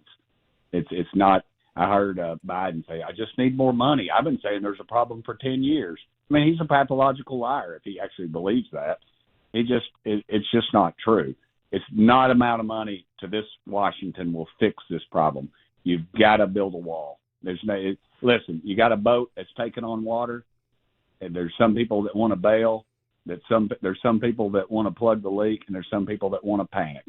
I think it's two-part. I think you plug the hole, and then you start bailing. You start exporting these people that are here illegally that come here in the last 3 years. And granted, that's 8 to 10 million people, but once you start, they're gonna buckle down. They'll start getting out, or they'll start becoming productive members of society and not drawing attention to themselves. So, it just can't continue. They're lying. They've done the polling. 85% of Americans. Now it's going to be, you'll see all these Democrats putting these proposals together, but all their proposals, we've already done H.R. 2. We sent it to the Senate. That should be the model. If they don't like it, modify it, amend it, send it back. But they won't. They won't address it. Their solution, more money, more lawyers, more judges. Listen, Trump's stay in Mexico worked. And our national chambers of commerce are to blame for most of this. They want the cheap labor. They want people cleaning our motel rooms. They want people mowing our yards. They want people fixing our roofs that they don't have to insure. They want to take advantage of these people, take advantage of the situation. They're all for America when America's doing great. They're waving the flag. But when it's going bad, guess what? The rest of us are selling, and they're buying at bargain basement prices. And I say it's portfolio over people, and that's exactly what's going on with this border. Congressman, continue to fight the good fight. Hey, congratulations on being named one of the top defenders of liberty. I saw your scorecard there from the Liberty Caucus. Good news, right? Yes, sir. Well, I'm always glad to do it. I noticed somebody, one of my future opponents, is doing a push poll calling me a tax and spend liberal. And I'm not. I'm sorry. Good luck on that. I don't mean. Well, I don't mean to giggle, but if you're a tax and spend liberal, we might as well turn out the lights and call it a country. I mean, that's all they got.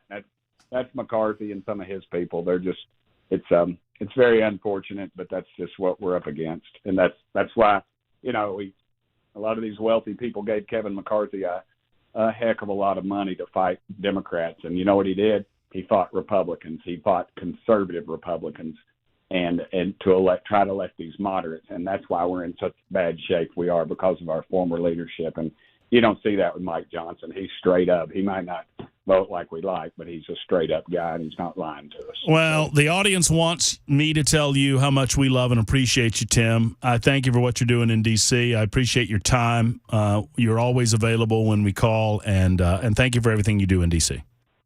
Tell all your folks to do two things: vote on Election Day and pray for our country. Amen, brother. Take care. Thank you. Here's Congressman Tim Burchett. Great conversation. 225 Super Talk 99.7 WTN.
Funding for Ukraine election 2024 got ballots being casted in the New Hampshire primary, and an update on Defense Secretary Lloyd Austin. 2:30 Super Talk 99.7 WTN. Yeah, I don't want to get in front of Mac Morey's newscast, but I saw a little video clip of Lloyd there. No word on whether or not the president of the United States had any awareness of the serious nature of his hospitalization. He looks a little. Oh, he put out a press release. Oh yeah, that's right. They asked him what the situation was, and he goes, "Who are you talking about?" Mm-hmm. What? What? You talking about the president? Oh, well then there's that. Okay, no, sure. he wanted to know who Steve Austin was. Well, I mean, I guess it's a good question. I don't know any Lloyd Bridges. Lloyd. I was trying to think of a Lloyd. Thank you. Mendelbaum. What? What happened? It was Mendelbaum. And in the meantime, we've I mentioned the Argentine president, Javier Milei. Has anyone else seen Javier Milei's girlfriend? Go to Google. Her name is Fatima Flores. FATIMAFLOREZ. 42. Widely considered to be the first lady of Argentina. Yeah, I mean, hot chicks love free markets. I guess. I mean, hot chicks like libertarians, I suppose. I just became aware of the fact that Javier Milei was unmarried and he is dating Ms. Flores, the Argentine first lady, considered by most to be the first lady of Argentina at this point. Milei's flair for theatrics has been well documented. Obviously, he's sworn into office last month. 53 years of age, dating the 42-year-old. A former television pundit, sports an unruly mop top of hair, sideburns. He has been compared to, or his hair at least, compared to that of Wolverine. Appeared on the campaign trail. Sure. Oh, yeah. For sure. A leather jacket going on. I mean, it's just this shock of hair happening, and free markets galore in Argentina. Once again, it is impossible to air on talk radio because of the translation. But if you have a chance to see his speech at the World Economic Forum, please. He essentially stands in front of a group of people and tells them that they're all wet, that none of what they will do will benefit what they claim to want to benefit, and that he and his country is an example of what happens and what you go through if you engage in that level of socialism, such as suggested by the World Economic Forum. Yeah, he actually looks them in the face and says, what you're trying to do will make things worse. Yeah, and I'm standing here as a testimony to that fact. It got so bad in Argentina, they elected me, a classical libertarian, a former television host who understood that the only way out of this is free market. The only way out of this is freedom. 31 minutes after the hour. More in a moment after we listen to the newscast from Mac Morey on Super Talk 99.7 WTN.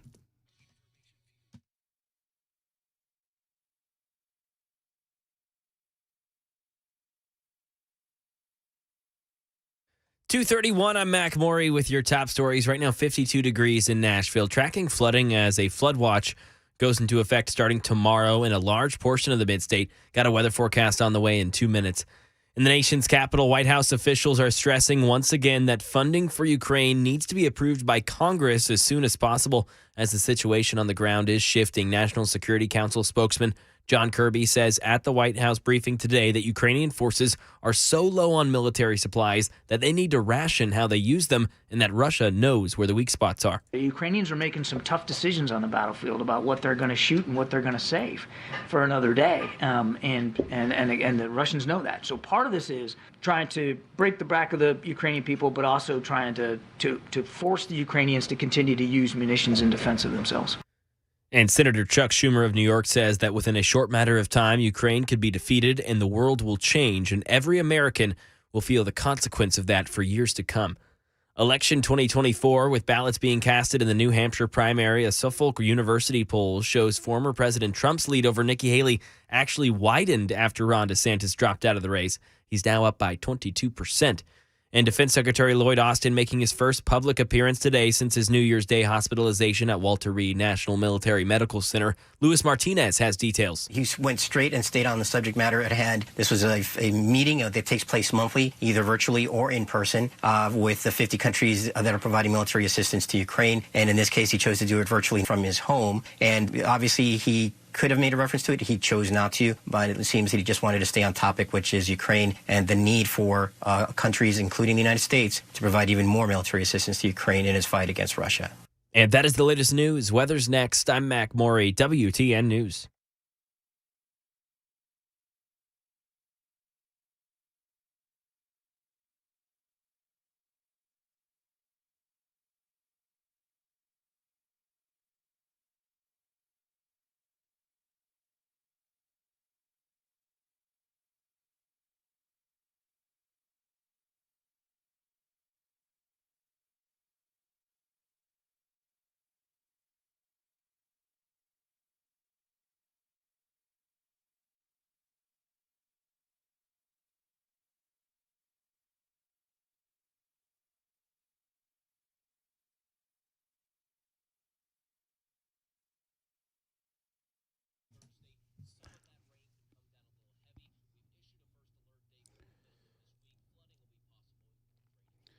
Hello, friends. It's Matt Murphy. Allow me to talk to you for a moment about your health coverage and yourhealthplanman.com.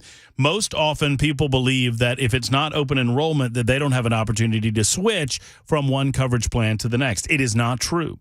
Your Health Plan Man explains that their Freedom of Choice plan puts most of the coverage up front with no deductible. You pick your doctor. It's 30 to 60% lower than Obamacare, and this plan is available all year round to those who qualify. These plans have nothing to do with your income. There's no surprises at tax time. Why pay for government mandates like maternity coverage when you don't need these things? If you're paying for your own health insurance right now, if you're on COBRA, or if you're uninsured, call Pat Davis and his team at Your Health Plan Man. They can help. YourHealthPlanMan.com. That's YourHealthPlanMan.com for more information, or give them a call today at 855-4-PLAN-MAN. That's 855-475-2662. Friends, he has helped my family. He can help your family. It takes a simple telephone call. If you don't like your health care coverage right now, go to YourHealthPlanMan.com.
Super Talk 99.7 WTN, Matt Murphy and you, 2:39. Glad to have you with us. We will make way for the drive and Brian Wilson coming up in about 20 minutes or so. We'll talk to Brian before that and preview what he has to say this afternoon from 3 until 7, getting you home in the proper fashion. Speaking of what people have to say, here's the first appearance by Defense Secretary Lloyd Austin, his first public appearance since he was incapacitated.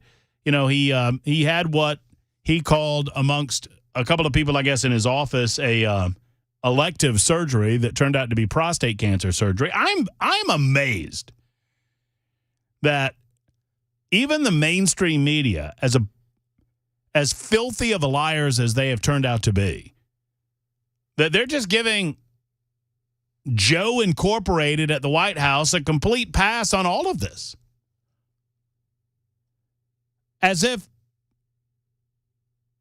As if there's just nothing to see. Oh, asked and answered. He was MIA for 4 or 5 days in the hospital. Nobody knew where he was. His assistant was down in Puerto Rico or the Bahamas somewhere, wherever they were, on vacay. All is well. Like Kevin Bacon at the end of National Lampoon's Animal House.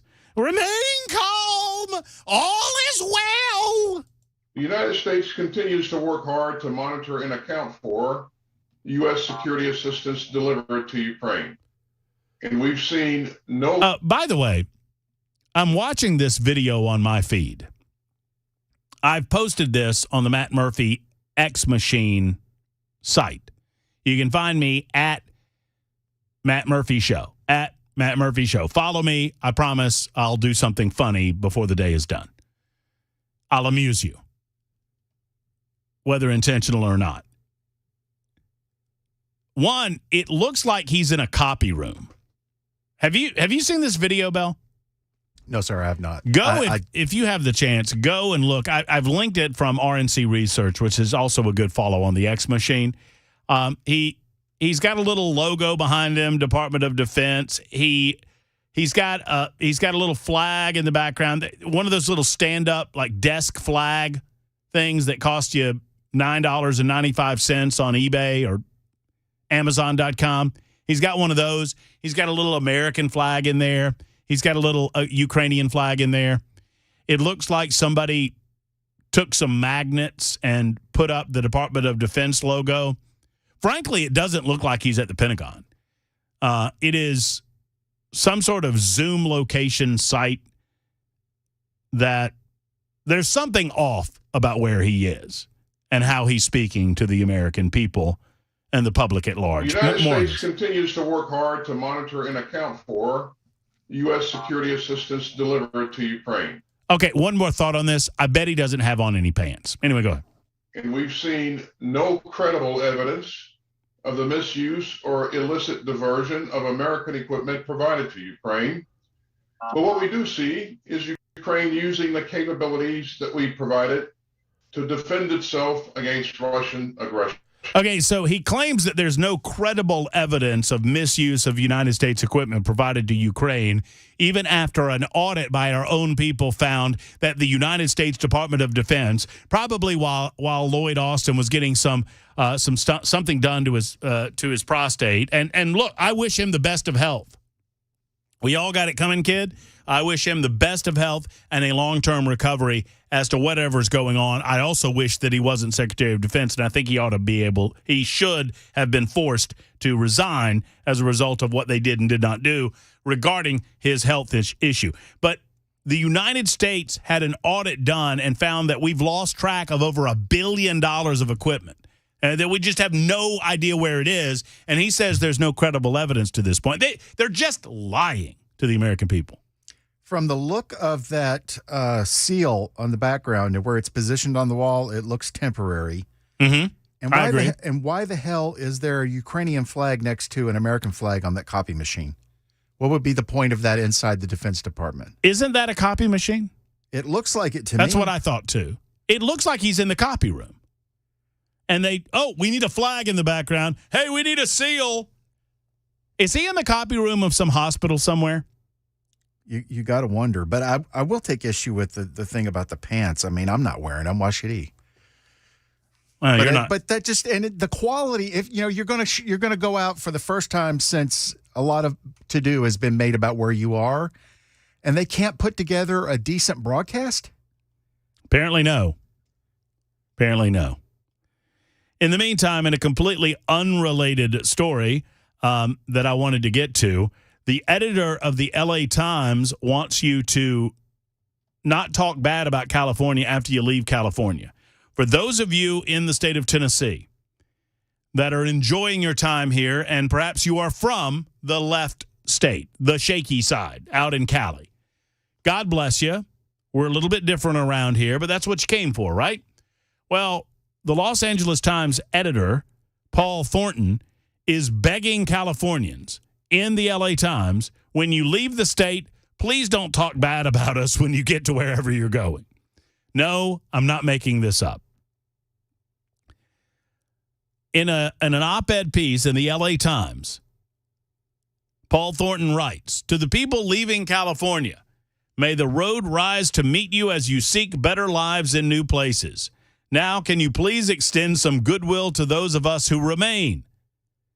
In a piece entitled Commentary, "If You Want to Leave, Fine, but Don't Insult California on the Way Out," he went on to describe how staggering numbers of Californians are fleeing to other states. As a matter of fact, I think I'll read from his piece. More than 800,000 Californians moved away in 2022, and many thousands more left last year.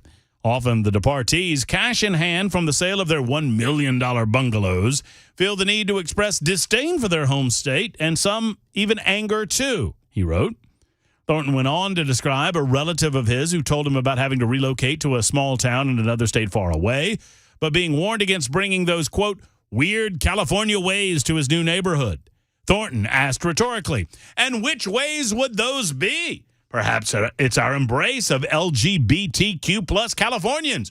Perhaps it's our liberal politics, with the state Republican Party shrunk to irrelevance after its vicious attempt in 1994 to marginalize immigrants. Then he goes on to mention Prop 187, which passed by almost 60%, was blocked by the courts from ever going into effect, denied state social services to illegal immigrants. Since then, California has, as a matter of fact, expanded all government benefits and services to illegal immigrants. By the way, California is in a $68 billion deficit. And starting this year, they have decided through their state legislature to grant free health care to all illegal aliens in that state. You want to talk about a honeypot? The new health care policy also covers sex change surgeries for California residents without regard to their citizenship status. So, hey, all of you Venezuelans, all of you Mexicans, all of you Guatemalans, if you're from south of the border or from anywhere around the globe and you're looking for a free sex change surgery, get on out to California. Well, they'll offer it for you at no cost to you. They'll just tack it on to their bill. Thornton goes on to write, perhaps I'm sensitive because California and Los Angeles used to be the place people would come. And plenty still move here, especially immigrants. I come from an immigrant family blessed by the working class riches that our state once offered. He then said, California is a big, powerful, and therefore tempting to disparage. We have 39 million people, Hollywood. This state is a haven for reproductive, and he brings this up again, and LGBTQ plus rights. But income disparity and the housing crunch are critical problems we have to fix for progressive ideas. You know what I need to do? You know what we need to do as a road trip? I need to go out to California. I've never been to California. Have you been to California? Multiple times. What'd you think? There was parts of it that I enjoyed, but just as it's a liberal pit. Yeah, I'm somewhat embarrassed that I've never been at the age of 50. I've been to most other parts of the United States of America. I've never gotten to the left coast. I've never gotten to Washington State, Oregon, or California. I've gotten as far as Nevada, Arizona. That's it. And it's beautiful out there if you like desert. I hear that California's gorgeous, too. I did see a documentary about the racist trees of Palm Springs over the snow week, where I'd forgotten about this story. Back in 2017, residents of Palm Springs declared that some trees blocking a golf course were actually racist. They were put up for racist reasons 50 years ago, and they eventually cut them all down. So now all those people have golf balls in their backyards, and they're mad about that. That is sweet. That is just awesome. But I May mean, one fly through your window. maybe I should go out to California, see what Sacramento and San Francisco really are all about. I'll do it so you don't have to. In the meantime, according to the U.S. Census Bureau, California has already recorded a net loss of almost 100,000 people in 2023. In 2022, it was much worse with 800,000 people moving. I don't know what the net loss was, but 800,000 people moved out. So much so that U-Haul, their model was broken.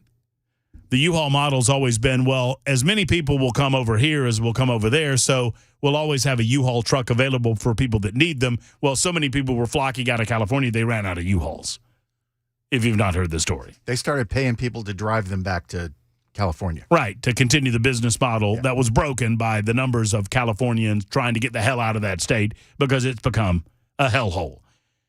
10 minutes until the top of the hour on Super Talk 99.7 WTN.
257 Supertalk 99.7 WTN. Matt Murphy winding up my portion of the broadcast day and handing off to the one and only Brian Wilson, who stands by in what I understand is bucolic Watertown. Oh, my name, that's right. I'm bucolic. Sounds like some kind of stomach disease. I love it, though. I looked, first time I heard you say the word, I was like, okay, go to your Funkin' Wagnalls, Murphy. Look the word up, and don't say anything to anybody until you figure out what it means. What's going on in your world, Wilson? Well, I think we're going to spend some time talking about 2024 politics. I officially said yesterday, as far as I'm concerned, is over. I consider Donald Trump the presumptive nominee even before we count ballots in New Hampshire tonight. But, I mean, I'm going to look at, is there some outside chance? I don't think there is. But by the way, Trump agrees with you. I know you heard what he said today. He was like, I don't care. She can stick around as long as she wants to, for all I care. She says she's going to stick around at least through Super Tuesday. But, I mean, candidates have a history of saying things, in the last hours of a dying, gasping campaign. Just to keep morale up and to keep everybody focused, we're not giving up. No, the pundits are wrong. The polls are wrong. And you saw that with Ron DeSantis. Yeah, I was about to say about a week ago, DeSantis was saying pretty much the same thing, right? Yeah, we're going to prove everybody wrong. We're going to prove everybody wrong. Well, okay, and then when everything is done, but we'll actually crunch the numbers and take a look about what it would take at this point if the polls are horribly wrong. So that, and also we'll have not one but two editions of Mac Maury's Wild World of Sports today, because we have local news. We have a new head coach of the Titans. My understanding. So we're going to talk about that a little bit. It's all straight ahead right here on the drive. Love it, love it, love it. There's Brian Wilson. He's coming up in mere moments right after the aforementioned Mr. Maury puts on his news hat and delivers some of the headlines for us, and then he'll put on that sports hat and talk to us about the brand new head coach of the Tennessee Titans, Brian Callahan. That is all to come on the drive on Supertalk 99.7 WTN. Hope you have a great afternoon, folks. Stay out of the raindrops. We'll be back tomorrow at high noon. Until then, so long, folks.